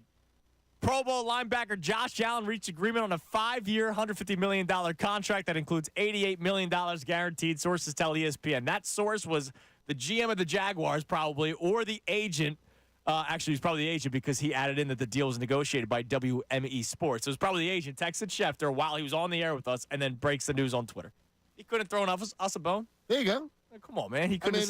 No. He can. I can promise you this. They would crush him if he did that. I know. You know I that. know. All right, so I mentioned this going into the break. I saw a cool tweet yesterday that I actually texted you guys right away, right when I saw it. And let me try to find it exactly because somebody put out a photo of Jalen Hurts, Bryce Harper, and Joel Embiid. And they basically said Philadelphia, the city of greats. Okay. And it was Hurts, Harper, and Embiid. And then somebody named it was Run Hurts put out both tweets. Run Hurts then put out a follow-up tweet saying, what other city got a 3-headed goat or a 3-headed monster or however you want to say? No, he said goat. Yes. Greatest of all time. All right, that term gets thrown out there loosely. But that is, well, it depends. I'm not going to, all right. Greatest of all time. That is what the tweet says. Nah, John, goat's in the vernacular now. It's just like someone who's good. Yeah, it's thrown out. Not someone who's good. Yeah, but it's thrown out. It's thrown out all the time. When I saw that tweet, my first thought wasn't, wow, he thinks that these 3 players are the greatest of all time. My first thought was 3-headed monster. And it made me think, is there another city? We have a top 10 quarterback. We have a top 2 basketball player, right, in Joel Embiid. And I still think Bryce Harper is a top 10 player in Major League Baseball. I know injuries have kind of pushed that aside. Like when MLB.com does their top 100 players list, I think he's now in the teens. Okay. I think he can still be a top 10 player in Major League Baseball. And if you're doing just position players, I think by far he's a top 10 player in baseball. Is there another city right now that has 3 top 10s for 3 different respective sports? I can't think. I couldn't think of one right now. I can't think of one for. I immediately go to the big cities. Right. I can't find one on the Patriots. So I look at Boston, big city. Right. And there's not one in baseball. I like Denver. I like not one in baseball. But, like, it's not like there's he's not top one 10. in. Okay, so if I go then and say there's New York. But then, are you going to do? Could Dallas do you split the New York? Do you split what is it? It's what? Jets, Mets, Jets, Mets. Right, and then it's Yankees. Would it have Giants? Would it have with Dallas? Luka. Luka's up there. Luka. I guess CeeDee Lamb for receivers or Parsons. And then you go to baseball. They just won the world title. Right, they did. Is there anybody on that team? They got a great player. Like Garcia's a tremendous player. That would maybe be closer. But I don't know if I'm going to Dallas. Garcia's a top 10 player in Major League Baseball. Right? Yeah, I think that Seager, Seager at shortstop. Yeah. LA, you have to have the Dodgers have 3 guys, 4 guys on one team. They have LeBron in that town. Right. That's true. And then hockey, they don't have anybody. But it's amazing. No, it is. It is great. But they're what? So you were bothered by something from it. Now you're bothered by the GOAT thing, but what Well, GOAT is what it said. GOAT. So I look at GOAT. Yeah, but what I'm going to say is GOAT's just thrown out there. Okay, GOAT. No, GOAT's thrown out there by is not. How about this? There's never a discussion of athletes in this town where I would believe I'm talking about Harper, Embiid, and then including Jalen Hurts right at the same table. Nope, not there yet. Not there yet. Are you sure? I am 100% sure that at that table, Joel's here, Harper's here, MVP winners, multiple MVP winner of the one, I believe should be a multiple MVP winner with Joel, because I think you should be the MVP this year. Jalen Hurts, no. He's not there yet. He's not at that table, because if you're just going to say, okay, ignore GOAT, then I'm going to go to players that to me are, this player is a MVP caliber player. Well, wasn't Hurts an MVP caliber 2 years ago? He came close. He was the runner, close. and I would say would have won and because had he not missed 2 games. I would absolutely say that, but the thing is, in the NBA, a center, I would say, it's not the best center award. The MVP in NFL tends to be the best quarterback. It's also then where people get tunnel vision on who they vote for. It's best quarterback. I do not. No, I do not. I don't even think. I'm not. We have a little bit of audio from March 25th, okay, about 2 weeks ago, of something slightly different. We have different standards. Jalen Hurts and Bryce Harper should be on the exact same. We did shelf last week. Mm-hmm. They should be on the exact same shelf of expectation of this city's fandom. Yes, expectation. Jalen Hurts is making. You just said no conversation. No, Jalen Hurts should be in our expectation. He is the highest paid player. He is your leader. He's the guy you doubled down on and said he's the guy. He hasn't gotten there yet. I've seen Bryce Harper win multiple MVPs, and more importantly, what I love about Jalen Hurts, just give him a positive, is on the biggest stage of his career, he may have had the biggest day. I love it. He did, yeah. But it's about expectations that I made that comment. It is not about what's been delivered, because I believe Joel Embiid has already delivered 2 MVP seasons. I believe that is what I've seen out of Bryce Harper in his career. You're also on the record that Embiid has not been close, because in the postseason he hasn't had as much success as Jalen Hurts had. Yeah, I'm talking about MVP. I'm not talking about his. But Hurts was a runner-up, like literally just 2 years ago. Okay, he was the runner-up MVP. Then you put him on. You guys can put them at the same table. You guys can put 3 chairs at the table and put them there. I'm sitting Bryce and Embiid at a 2-seater table. So when you go what table are you allowed to sit at? When you go to the restaurant, and I'm working the desk. There's a desk in the restaurant? What do you call it? What do you call the podium? Oh, you're when you see you're the host. I got you. So I'm the host. You're the host. Okay, I'm the host.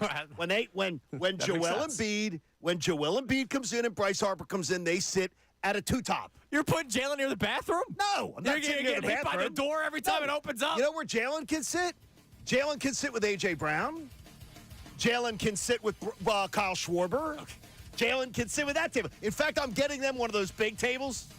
Like, where there's seats at the end? You get a booth, like the circular booth? Or? Schwarber's not a booth guy, I wouldn't think. Is Rojas allowed in the restaurant? By the way, Jason Kelce is at that table.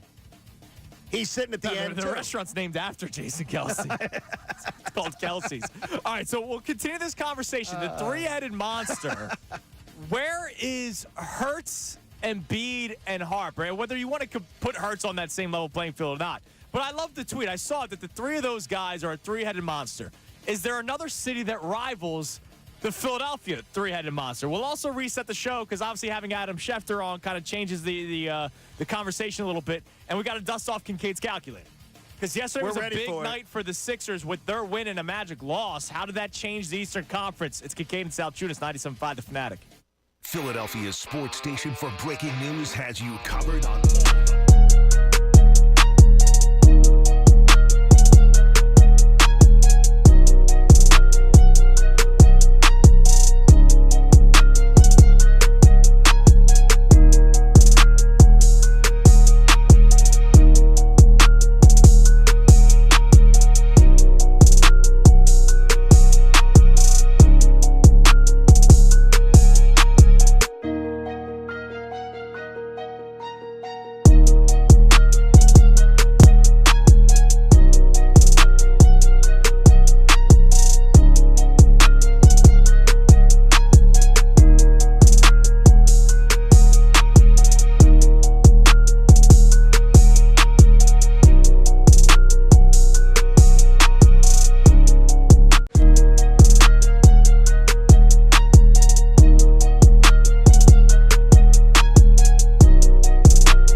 morning.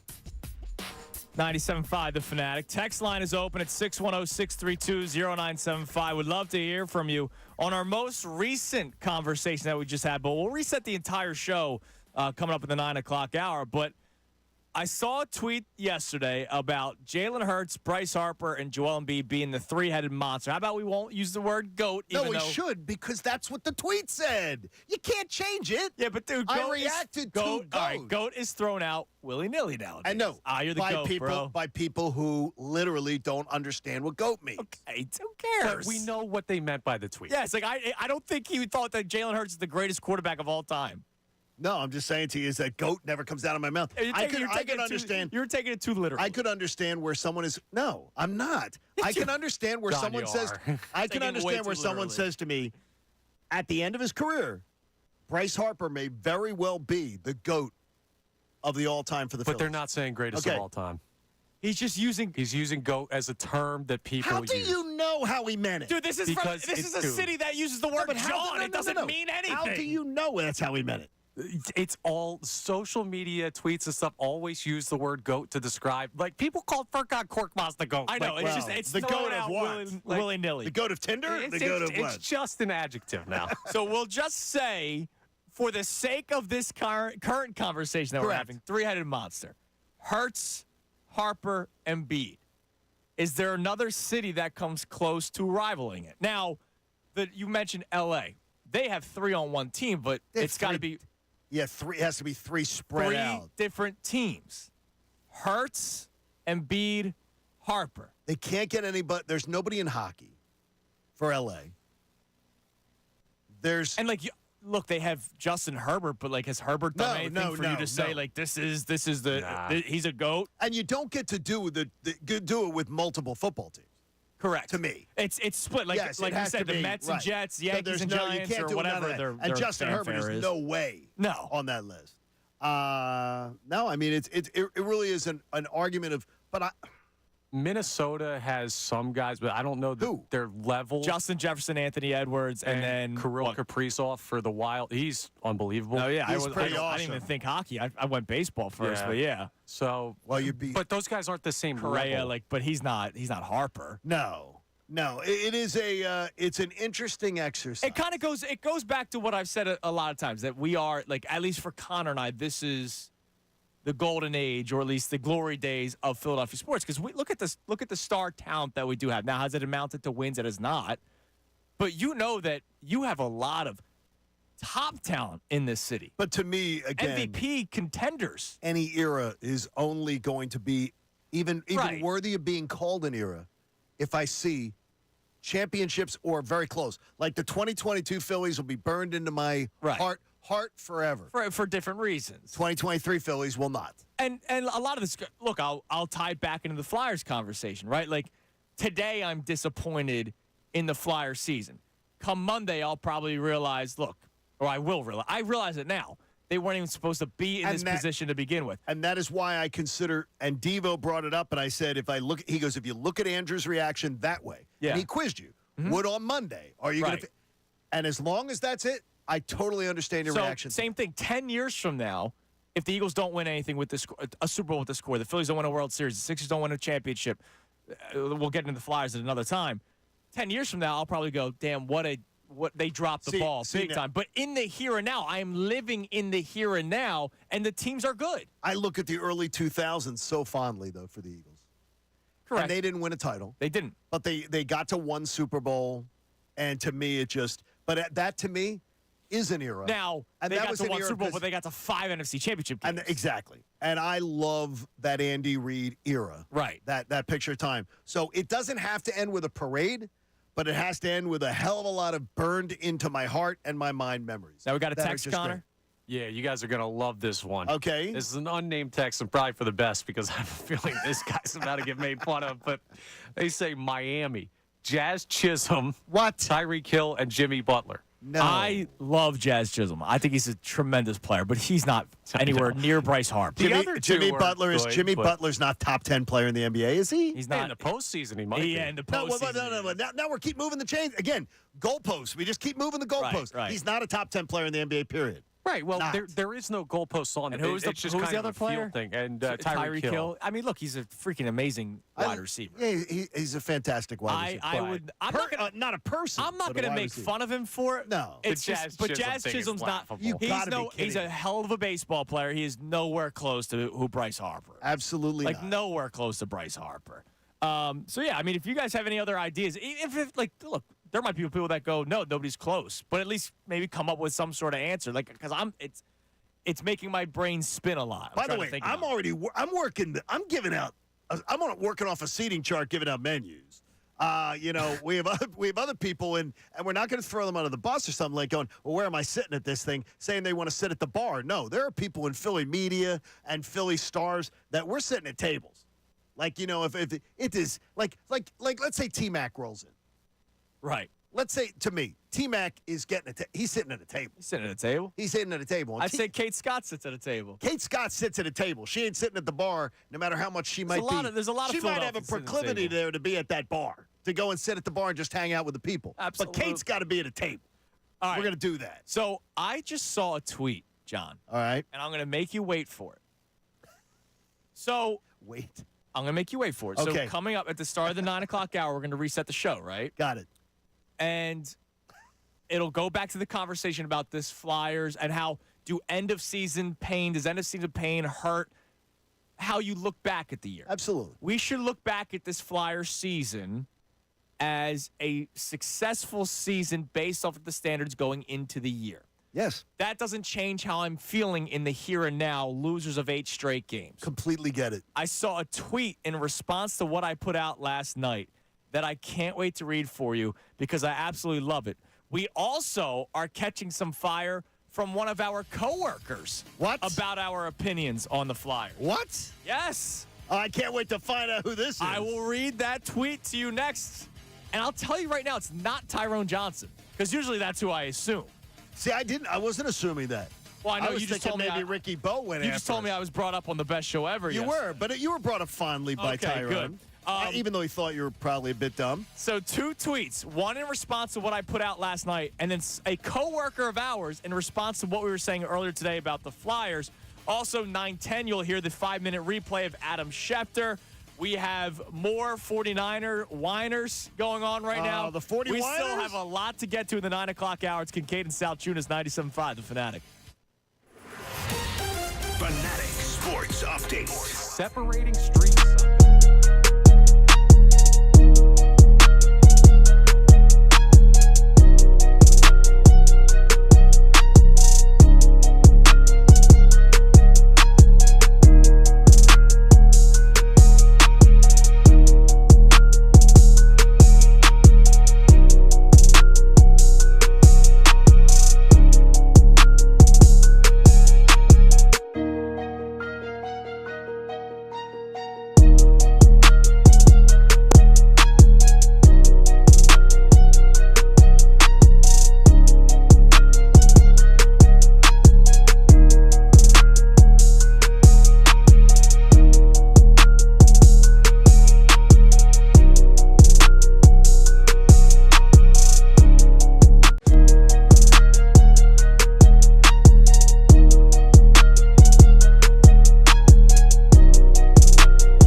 Kincade and Salciunas. Coming up in 10 minutes at 9:10, we'll play our best 5 minutes from our conversation with Adam Schefter. It was a great one. It was a good, just draft talk.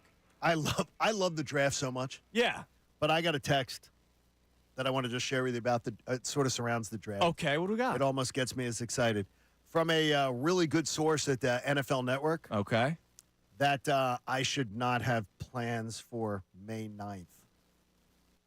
Schedule release day looks like it's tentatively May 9th. May 9th is the tentative date, but the tentative date has hit most times around 80% of the time in the last few years. So you know what that means?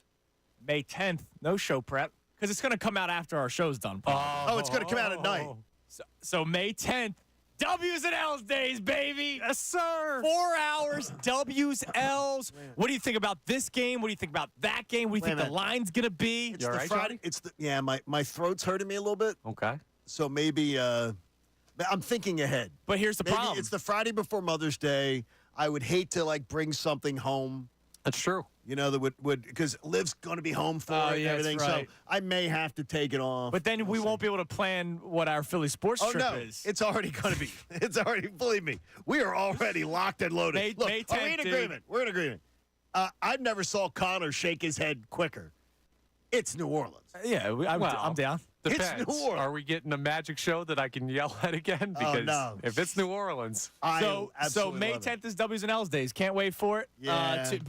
Can you put it in your calendar now? I know you got Mr. Calendar over here. I do have calendar. I've got a lot of that. Put May 10th. I'm not putting it in there. May 10th, W's and L's. Well, May 9th looks like that is the tentative date that we can expect to hear that the schedule will be, and of course all the leaks will probably start the day before. Oh yeah, I'm sure. Absolutely. And I think we'll find out about where the game will be played. All right, sounds good. So May 10th, W's and L's. Looking forward to it. All right, so here's what we were talking about to start the show. The Flyers lost their 8th straight game last night. They have only had 2 overtime appearances during this stretch. So in the last 8 games, they have a total of 2 points. They were, before this losing streak, in a playoff seeding. That didn't mean that they were in the playoffs. Correct. You and I got into this yesterday.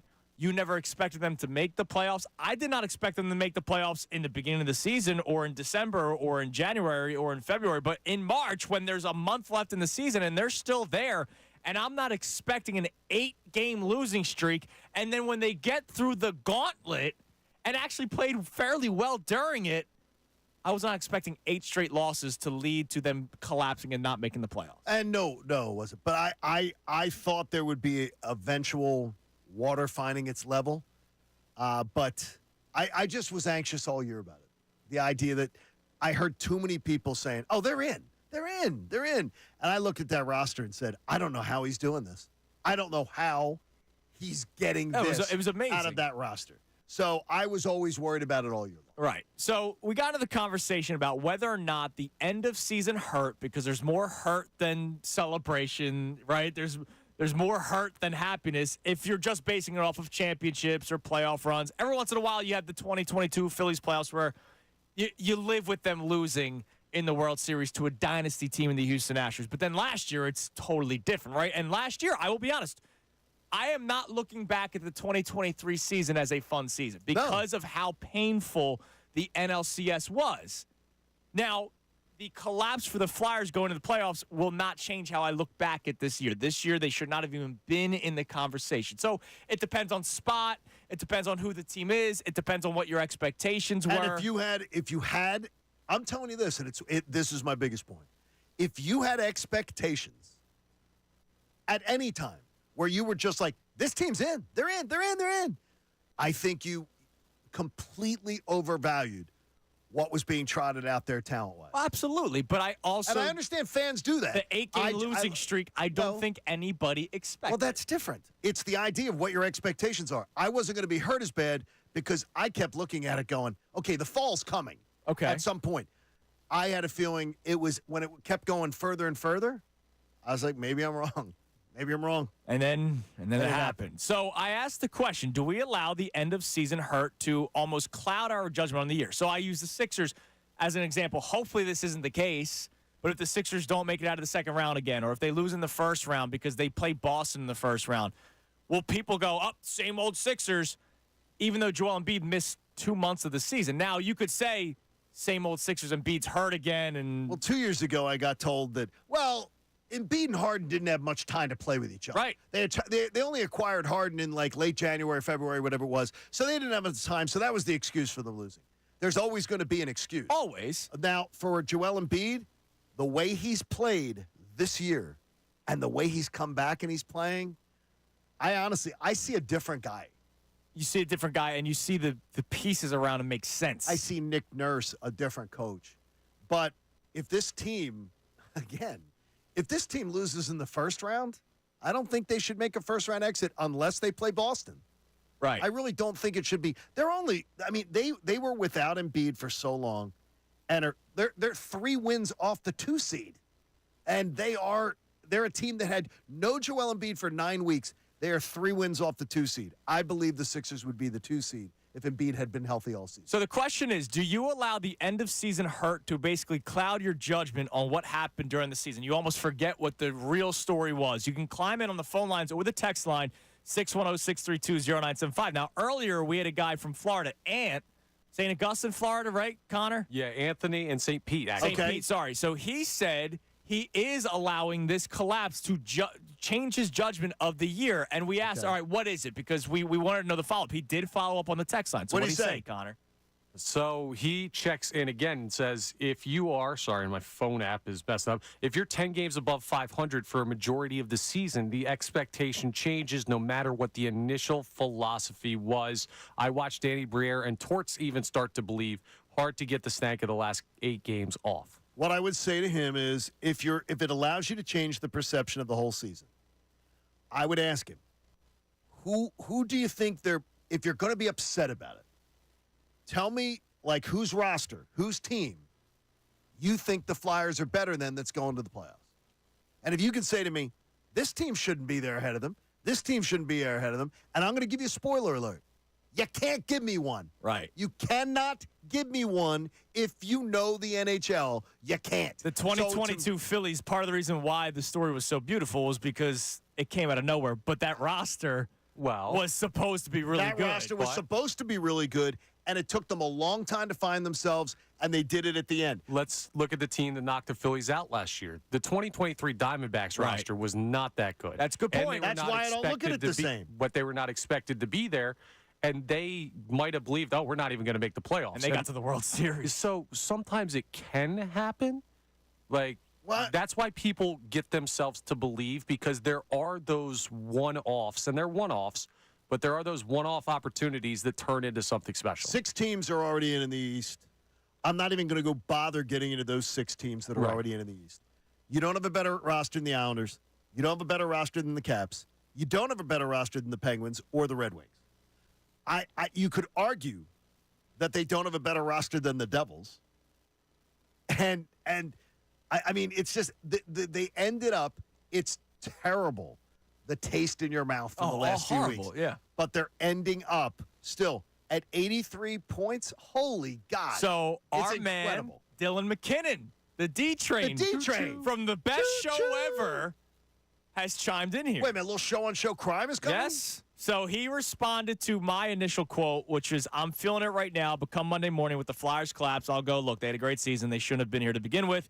But in the here and now, I'm feeling a certain type of way, which I am. Like right now, Okay, that's fine. You've worked with me for 3 hours now. I'm not okay today. No, you were not I'm okay. very disappointed. So Dylan responds by saying, I'll never feel that way. I detest the shouldn't have been here narrative. They were here, and they blew 8 straight. They blew it. 8 straight losses, many of which were embarrassing. By the way, John Tortorella himself also hates the, quote, we shouldn't be here narrative. It's he calls it BS. Because he does not want to he wants to challenge his players. There is, first of all, the not supposed to be here. Here's why I'll take issue with what Dylan's saying. Okay. It's not a narrative. It's reality. They're not supposed to be there. They have not, that roster, nobody in their right mind would have said this is a playoff team. Now, it sucks the way it ended. Terrible. Right. But, and what I would say where I agree with Dylan is the way things have gone. I think there's been 4 or 5 horrendously embarrassing performances in the past month. Last night is a joke and disgrace. Right. But once again, what I would tell you is when your goaltender can't stop a beach ball, everybody sags. Now, before we get to Schefter, he also went after you. What? Uh-oh. Because you said, quote, when a team has expectations, they collapse. The 2023 Eagles will have a scar on them forever. The 23-24 Flyers will absolutely not. I agree with you, but I also agree with what Dylan has to say because I also made this point.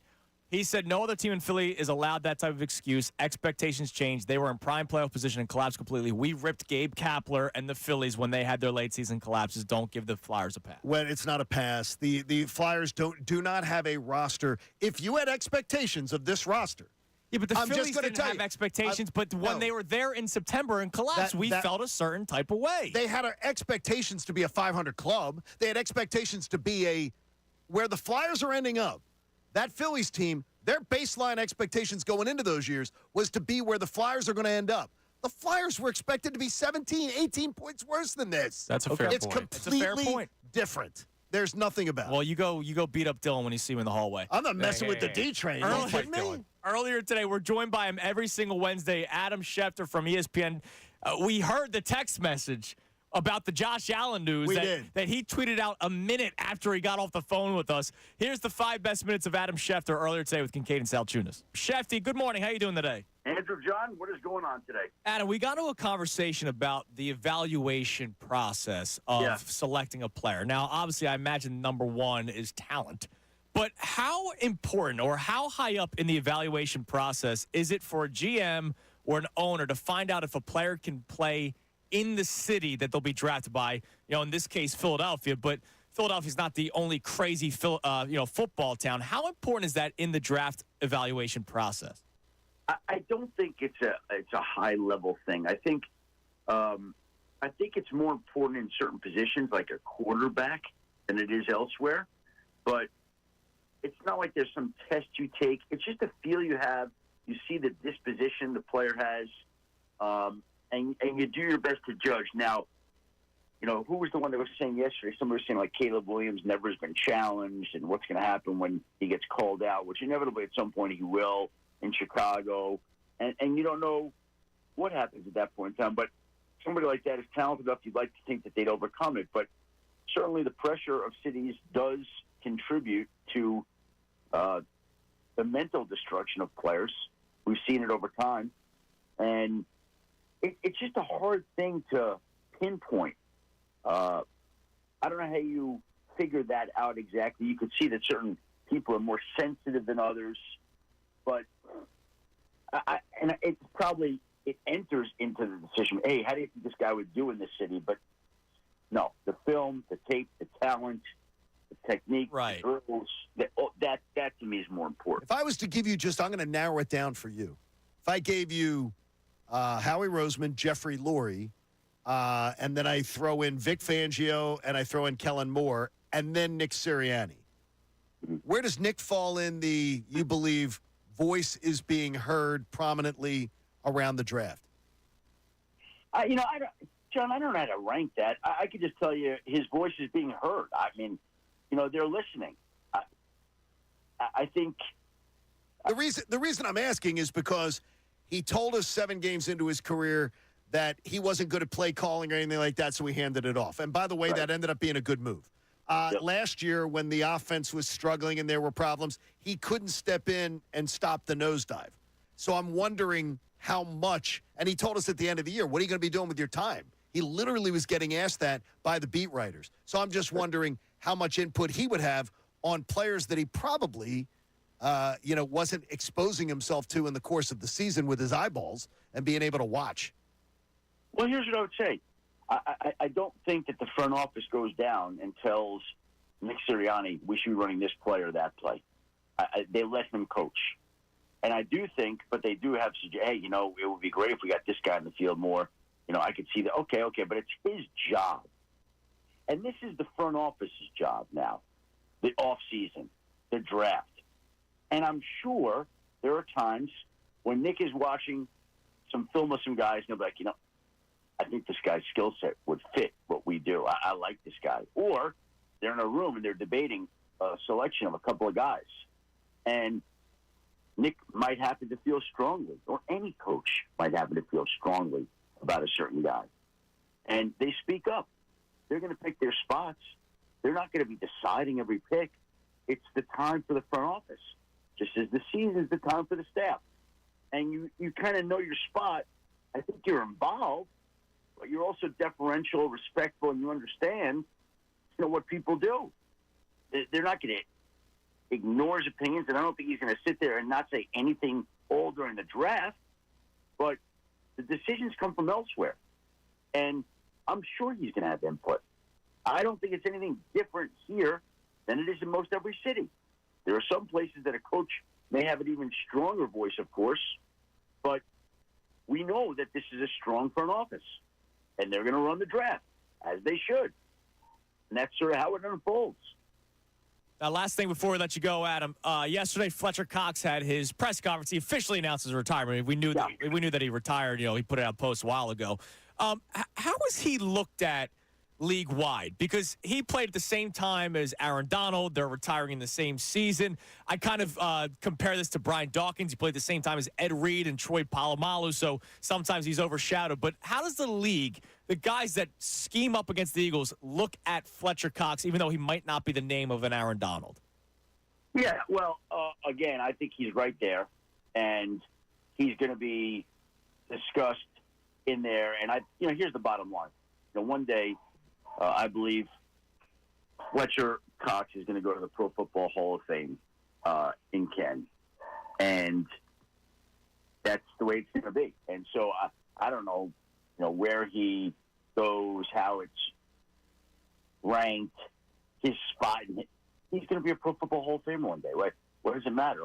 I think most people would agree that Aaron Donald was the most dominant defensive lineman. So what? Fletcher Cox is going to be a Hall of Fame player. Love that. Excellent. And he deserves it. We love it, Dave. Yep, absolutely. Adam, listen, man, thank you so much for coming on as always. We'll talk to you next week. Thank you, buddy. You got it, guys. Have a great day. All right, that was our best 5 minutes of Adam Schefter from earlier today. You can always rehear those entire interviews at 975thefanatic.com, but he joins us every single Wednesday at 8 o'clock. Just great draft talk with him. And Fletcher Cox, I think we all expected that, but Fletcher Cox, future Hall of Famer. That's great. Absolutely. And again, best show ever, had a great discussion on it yesterday. I believe it's going to be harder to replace him in the short term, right away. Right, in the short term. I think we will see the loss of Fletcher Cox be a bigger discussion point than the loss of Jason Kelce. Now, let me ask you, why is that when Jalen Carter was drafted 9th overall? Cam Jurgens has been here and has had years in the NFL to try to get ready to replace Jason Kelce. Are we almost already giving Jalen Carter Why? I think Jalen Carter, I have zero doubt in Jalen Carter. Then why is it more difficult to replace him than Jason Kelce? Because Jalen Carter played alongside Fletcher Cox this year. Okay. So Jalen Carter's still going to be out there. Fletcher Cox, I got to think that Jalen Carter benefited from playing alongside Fletcher Cox. But I'm thinking Jalen Carter gets better in year 2, which may then benefit a Jordan Davis, Milton Williams. But I also think if they can find, I don't know. The Milton Williams thing, we've talked about it before. I'm not all Milton Williams up. No, I think he's a nice rotational player. I think he's a nice rotational player. I don't consider him to be the caliber of a Davis or not even in the neighborhood of a Carter. But a nice rotational player. But I do consider that Fletcher Cox is going to go to the Hall of Fame. Right. He already, his career eclipsed anything we've seen from any of these players so far. Yeah. I think it's going to be more difficult in the short term. Plus, I am a big believer of Jeff Stoutland being able to plug and play people. And I don't think we're going to see, oh my gosh, the offensive line's falling apart. Right. All because Jason Kelce's gone. And that's no disrespect to Jason because he has been an amazing talent for this team. Absolutely. All right, so here's what we're going to do. Coming up next, I told you, the 49ers are still at it, dude. No. They are still at it. You're making this up. I say I can't believe what I'm hearing, but after what I just went through last year, reacting to what the 49ers players and other people were saying, I can believe it. When will it ever stop? I don't know. I can't wait to hear the excuses or what they're leveraging any kind of outrage on. There is more outrage. Now, I will tell you, it's not about 2 years ago NFC Championship game. Oh, okay. Well, that's good. It's now this past Super Bowl that they blew. So the 49ers are at it again, or maybe they just never stopped. We will tell you what that is next. We will play you audio. Somebody was once again making excuses as to why the 49ers now didn't win the Super Bowl. Also, I've been meaning to get this tweet to you. So I put out a tweet last night. Sixers 1 win away from the Eastern Conference Finals. Since 2001, blew a 3-2 series lead. Phillies blew a 3-2 series lead in the NLCS. Eagles go from 10-1 to 11-6. We're lifeless in the playoffs. Flyers were in a playoff position and lost 7, soon to be 8 straight. All in less than 11 months. Somebody quote tweeted it and said something that I would love to react to with you guys. Coming up next, Kincade and Salciunas, 97.5 The Fanatic. Fanatic Sports Update.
whatsoever time. Yes, that is. Or it's when I'm getting in the car. About that. Yeah, it could be right that, around that time. So it is 9:28. Jeez, my bad. It is 9:28 on Kincade and Salciunas. Coming up, we're going to maybe I had the 4 because of 49ers on the mind.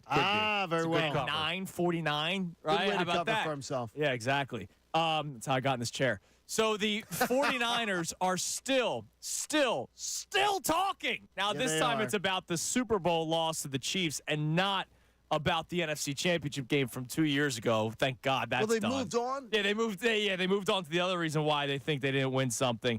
But we'll get to that momentarily. But I want to read you this tweet. So, again, last night I put out a tweet when I was in my fields. Sixers, 1 win away from their first Eastern Conference Finals since 2001 and blew a 3-2 series lead. Phillies blew a 3-2 series lead in the NLCS. Eagles went from 10-1 to 11-6 and were lifeless in the playoffs. Flyers were in playoff position and lost 7, soon to be 8, because I tweeted it during the game, straight. All in less than 11 months. That sucked. It was hard. 11 months of 4 straight collapses. So a tweet came in around 8:15 this morning from the Argyle Minx. Okay. I don't know how you come up with Twitter names like that, but I respect it. Okay. Actually, can we put a hold on this? Because we have some breaking news. What? Now, breaking sports news from 97.5 The Fanatic and 97.5thefanatic.com. That better be good news. Oh, it's Adam Schefter. And it is about your Eagles. What? And it is about the opponent in Brazil. No, we got All right, the wait. opponent? Can we guess? Yes, you can. Cleveland. Packers. It is the Green Bay Packers. On Friday, September 6th, the day after the NFL I don't season like kicks that. off. I don't like that. Why? Because they're going to start 0-1? No, I don't like them playing on a neutral field versus the Packers. I consider the Packers one of their most dangerous That's why I opponents. said, because you think the Eagles are going to start 0-1. No, I don't think Jordan they're- Love goes out there. No, I don't think that they're going to necessarily lose the game. But I wanted the advantage of them coming in here for like a Sunday night game or something at the Link. I didn't want that to be the home You know game what? you give I up. will say this: we're already doing W's and L's because we had the first. We had the first. No, you're one. giving them a loss. No, I'm not doing that. I'm I would going to never go do that. W, and here's why. Usually, you know how in baseball, pitching has the advantage early on against hitting. I would say defenses have the advantage over offenses in the NFL to start because there's no more preseason, right? Yeah, we saw with the Eagles last year. The offense didn't really get going until week 5, week 6. But their defense was horrendous in the first game. The Eagles' defense was horrendous. Well, they made Mac Brown. They made Mac Jones. They made Mac Brown could have been under center. They made Mac Jones look spectacular after they forced 2 turnovers that gave the Eagles a 2-score lead. Okay, they did force 2 turnovers. Yeah, the offense looked terrible. Yeah. And the defense. All right, but the Eagles' defense sucked. We know that. I'm saying the defenses usually have the advantage early on. If I was playing the Browns week 1, I'd have to be worried about that Browns defense having the advantage against the Eagles' offense. Packers' defense isn't that good. I'm going week 1, W. Also, you got to consider Green Bay's a cold weather team. Brazil is a warm weather country. Is that going to be tough for them to play in? No, it makes I don't think it's going to give the Eagles an advantage or Green Bay an advantage. Well, it's hitting season. I don't like it. So the Green Bay Packers. I don't like it, but look, I'm glad it wasn't Eagles-Steelers because I didn't want that cross-state rivalry to be taken away. Mark Mackey, the president of the Packers, slipped up. And that's why they're announcing it. He slipped up a few days ago at the Packers, feel-good season ticket holder event and everything. He said, we're the first or the second most popular team in Brazil. Oh, really? Yeah. That's interesting. And the minute he said it, it's like, that's why I guess Packers. Because I'm like, okay, that's weird. Yeah. That's weird that happened. So I'm glad it wasn't the Steelers. And I don't care as much as you do in terms of, but you're thinking about it from the game. No, I'm thinking about it as I think the Green Bay Packers are going to be a team that we're talking about all year long, battling for NFC supremacy. Seeding, well, hopefully you can get a leg up right away. I'd rather play that game in Philly. I got you. Yep. All right, so there's your news. The Eagles are taking on the Packers. So when you go on PhillySportsTrips.com and you're booking the trip to Brazil, you now also know who the Eagles are playing. Okay, that's a great trip, but the thing is, get with Philly Sports Trips right now. Yeah, right now. Because Green Bay fans travel. Yes, they absolutely do. So jump on that. All right, thank you, Connor. I appreciate it. Good job, Connor. That's worth breaking in for. It is. So in response to that tweet I put out about the collapses over the last 11 months, Argyle Minx checks in. I always find it funny when I'm getting to know a new person and my Philly sports fandom comes up. And they go, quote, "Oh, are you like from there or what?" So Argyle Minks is in the D.C. area. All right. But from Philadelphia. Oh, okay. His response to them is, "You think I chose this?" Really? Well, I mean, you're born into being a Philadelphia sports fan. Like, I know there's people that leave. There's far worse places to be Right. But nobody chose to want to go through all these collapses. I don't know. I found it as an interesting tweet. Having lived elsewhere and but always carrying we have it better than a lot We have of it better than Yes. We have it better than the vast majority of major cities. The vast majority. Yes. And so to me, I've never understood that part of it. Like we have it better. The fact that our teams collapse, that means they're in it. That means there's some teams that have no pulses. Relevant. Right, yeah, exactly. All right, so another member of the 49ers. Now, this time, I find this one interesting because I think he was a part of the coaching staff. What? Which is wild. Dante Whitner was a safety in the NFL for a while. Played for the 49ers, Browns, at the time, Washington Redskins, now the Commanders. And he was with the 49ers last year. I don't know what his exact role was last year, but he was on the coaching staff last year. And I don't think he's with them anymore. So Dante Whitner was on with Kay Adams yesterday. So I'm not expecting the hardest hitting interview. No. Take a listen to what Dante Whitner had to say about the Super Bowl. And when we think about the Super Bowl as well, I think that the 49ers played against the refs as well, guys. I think that when we look at that film and you see bear hugs on those defensive ends, right? Wow. And you really see it in blatant moments in the game. The 49ers played against Taylor Swift, the refs, and the Kansas City Chiefs. Wow. All three. So we are still doing this. Now, the 49ers played against the refs and the Taylor Swift conspiracy theorists out there. How do you not then tell me she challenged that? No, she didn't.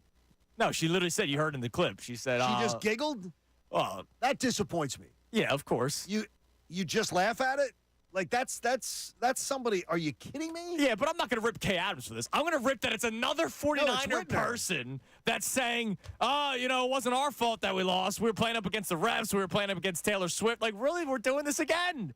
And it's going to probably be brought up throughout the entire offseason. I'm just surprised it's the first time we're hearing it. That's incredible. The Eagles could beat Taylor Swift in football, so I don't know what they're complaining about. There's the theories that they I know. They made it so that the Chiefs won, so that Taylor Swift they are the 40 whiners. It's nonstop. They really are. It's not as egregious as last year. Last year was horrible to the point where it continued through training camp, right? And then they finally stopped talking about it because Deebo Samuel wanted to focus on the play itself. Well, during the season, they got into it a little bit more, like leading into the Eagles game. They did leading up to it, yeah. I mean, I can't believe it. But I can't believe it. I just don't get. Look, you lost, and you blew another lead. Like, can anyone lose gracefully? I mean, honestly, can anyone just admit that you lost? The Eagles did when they lost the Super Bowl. Right. I mean, look. I know a couple, like Brandon Graham brought up the turf, which, look, the turf was bad, right? Both teams played on it. You're correct. You're correct, even though the Todd father, sorry, not the Todd father, the Sod father was a Chiefs fan. I still believe that. But the Eagles didn't really complain all that much. Bradbury, when the holding, I think they did. No, when the holding call happened, Bradbury no, said, not about that. No, they didn't. They complained more about the turf. Yeah, but it wasn't just the Eagles. Adam Schefter talked about, no, the turf was terrible, and one team adjusted, the other team didn't. Okay, but the league has talked about how that turf was an issue, and we heard from people say that will never be an issue ever again. Like, the league has admitted that was an issue, and they will never allow something like that to happen. It shouldn't happen in a Week 1 game, let alone the freaking Super Bowl. It was terrible. But when the Eagles lost, I thought it was more graceful. Like, when the 49ers lost the NFC Championship game, there were media tours the next day. The Monday, Tuesday, Wednesday after the NFC Championship game, talking about how there was an anonymous player that said the league made a phone call after Brock got hurt because they didn't want a bad quarterback going to the Super Bowl. That's incredible. And the Eagles, look, yeah, some of them talked about the turf. The turf was bad, but when James Bradbury, prime example, says, "Yeah, I don't agree with the call, but the call's the call." I think James Bradbury was a complete lesson in class. Yes, complete. And I think the vast majority of our fan base handled it 10 times better than I ever would have expected. The fan base was fantastic. I think even media members in town handled it fantastic. Yeah, for sure. Considering what I would have expected, if you told me the Eagles were going to lose the Super Bowl on a ticky-tack call like that, I would have imagined that this city would have lost its collective mind. But I think there was a reason we didn't. What was that? We thought we were going back. Yes. And it was the beginning of this core. Look, obviously, some of the veterans were leaving. No Jason question. Kelce, Fletcher Cox, but the core of Jalen Hurts and A.J. Brown, and that was trending in the right direction. And look, through 11 weeks, even though it wasn't pretty, through 11 weeks, we were still all right. Look, they keep on finding ways to win games, and then they just fell apart. You know what I'm going to be curious about going into this season, and we've kind of talked about this, and this will be a conversation. Maybe we have this conversation tomorrow. Just kind of the mental state of Eagles fans going into next season. I think we're excited for the moves that they've made this offseason, but will we have that in the back of our mind to collapse? It's got to be in the back of your mind. The Eagles lost a Super Bowl, and we didn't freak out because they thought they would be back. And I would tell you that I was so proud of that 2022 team. Right. It's the exact opposite side of the coin of how I feel about the 2022 Right, because the Eagles didn't end up going back. We now know that. I had said it during the year and many, many times talking about it. If that Eagles team last year got back to the NFC title game and lost a heartbreaker at San Francisco, I would have been like, that's another really good year. Let's get after it again next year. Right.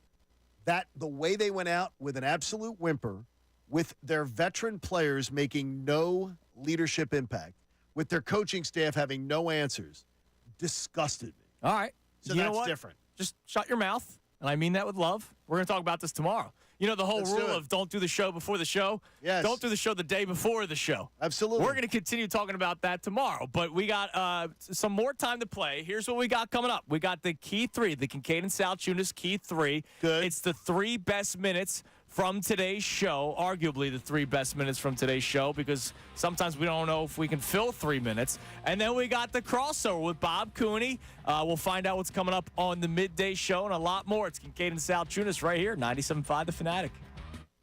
Philadelphia 76ers basketball.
Fanatic. I want to mention one more time, at least for today, because we have 3 weeks of this incredible contest going on. Visit the contest page, 975thefanatic.com, to nominate someone who you think deserves to win 2 round-trip flights on Avelo Airlines. Your child's teacher, local firefighter, police officer. Those are the examples they put on the sheet. Just examples. But could be doctor, could be nurse, could be your neighbor. Neighbor's been going through a rough time. Your buddy's been going through a rough time. You say, this guy needs a vacation. You nominate them. You explain why. You cannot nominate yourself. We'll be giving away winners. So our first this Friday, April 12th, and then April 19th and 26th. It's all sponsored by Avelo Airlines and Wilmington Airport. Delaware's favorite airport, is close to home and has convenient parking, shorter lines, and an easy, relaxed atmosphere. To fly Avelo out of the Wilmington Airport, visit AveloAir.com. 4 winners each week. Yeah, it's amazing. For a pair of airline tickets. That's awesome, and you're going to love Avelo. You're just lazy or you have no soul if you don't nominate somebody. Right. That's what I keep on saying. But not your producer. Correct. Why not? It's time now for the Kincade Salciunas Key 3.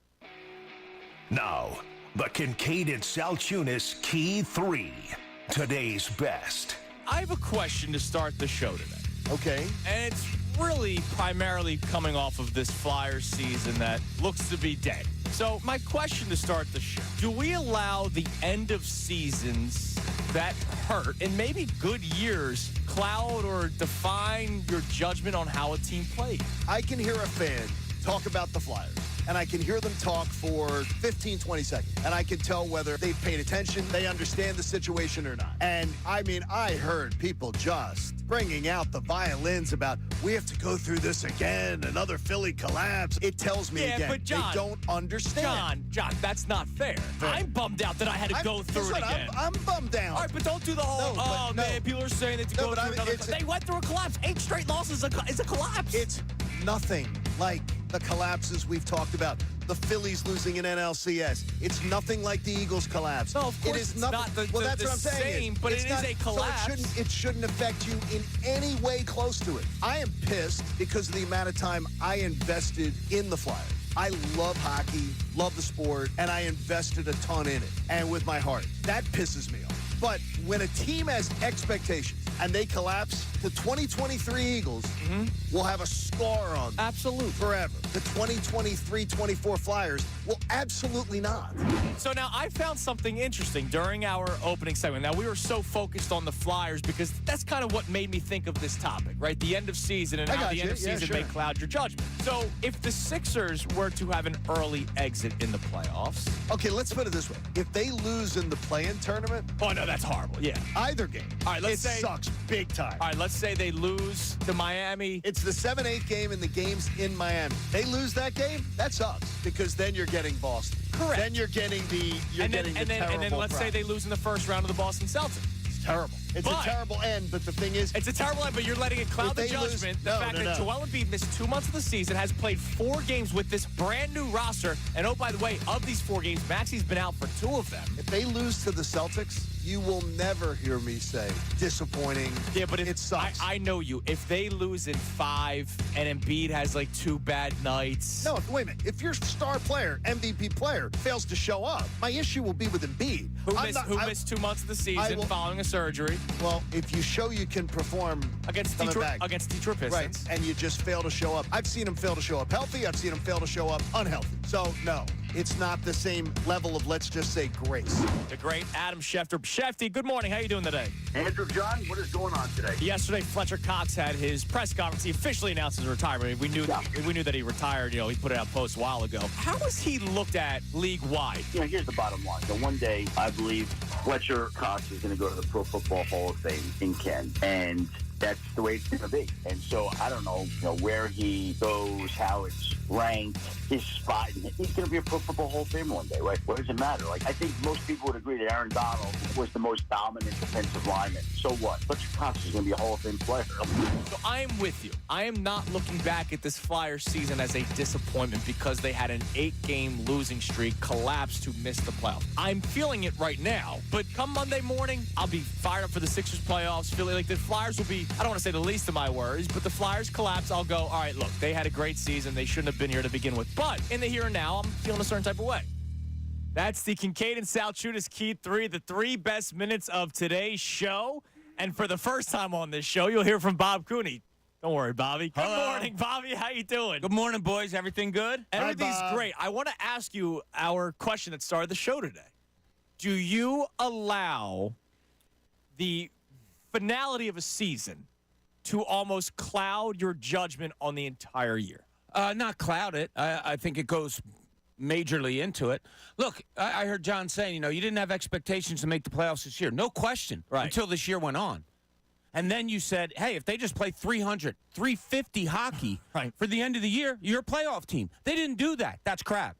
So, yeah, everybody gets called out. And look, if we're going to sit here and talk about Nick Sirianni, you certainly, sure as hell, have to talk about John Tortorella. Because guess what? You know who the first person's going to bring this up is? John Tortorella. I can almost guarantee that when the season's over, he's going to say, look, I got to take a look at myself. But if I'm going to hear from people going, you can't put expectations on the Sixers in the postseason because Embiid's just coming back off an injury. The Flyers lost arguably their most critical player. Oh, yeah. And they lost him. And he's not coming back. And they had to try to survive with duct tape and thing. Nick Nurse couldn't make wins out of nothing.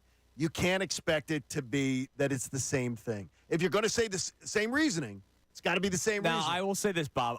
We had Mike from Delran called in. And he said, Andrew, you wanted to fire Sirianni. Why wouldn't you want that with Tortorella? I do think the circumstances are a ton different. Oh, they're different. Like, not even. I don't think they're close. They're different, but there's circumstances that are certainly the same. I'm sorry. Last night, Flyers go down 1-0. I see guys like walking off the ice. I see defensemen that aren't covering people out front at all. I see a style of play that it's like, what the hell's going on here? They're not even in the right positions. So I don't know. Did the team quit? Did they? We all understand they're not good enough, but they were good enough to a month ago to say they're going to make the playoffs. And all they had to do was play 300 hockey. And they dropped and they 8 couldn't. straight. They totally crapped the bed. There's reasoning for that, and it's not just talent. Teams that lead the league in block shots are not teams that quit. That is any coach will tell you. What do you got? Where can you tell me that a team is really bought in and that they're sacrificing everything for the greater good?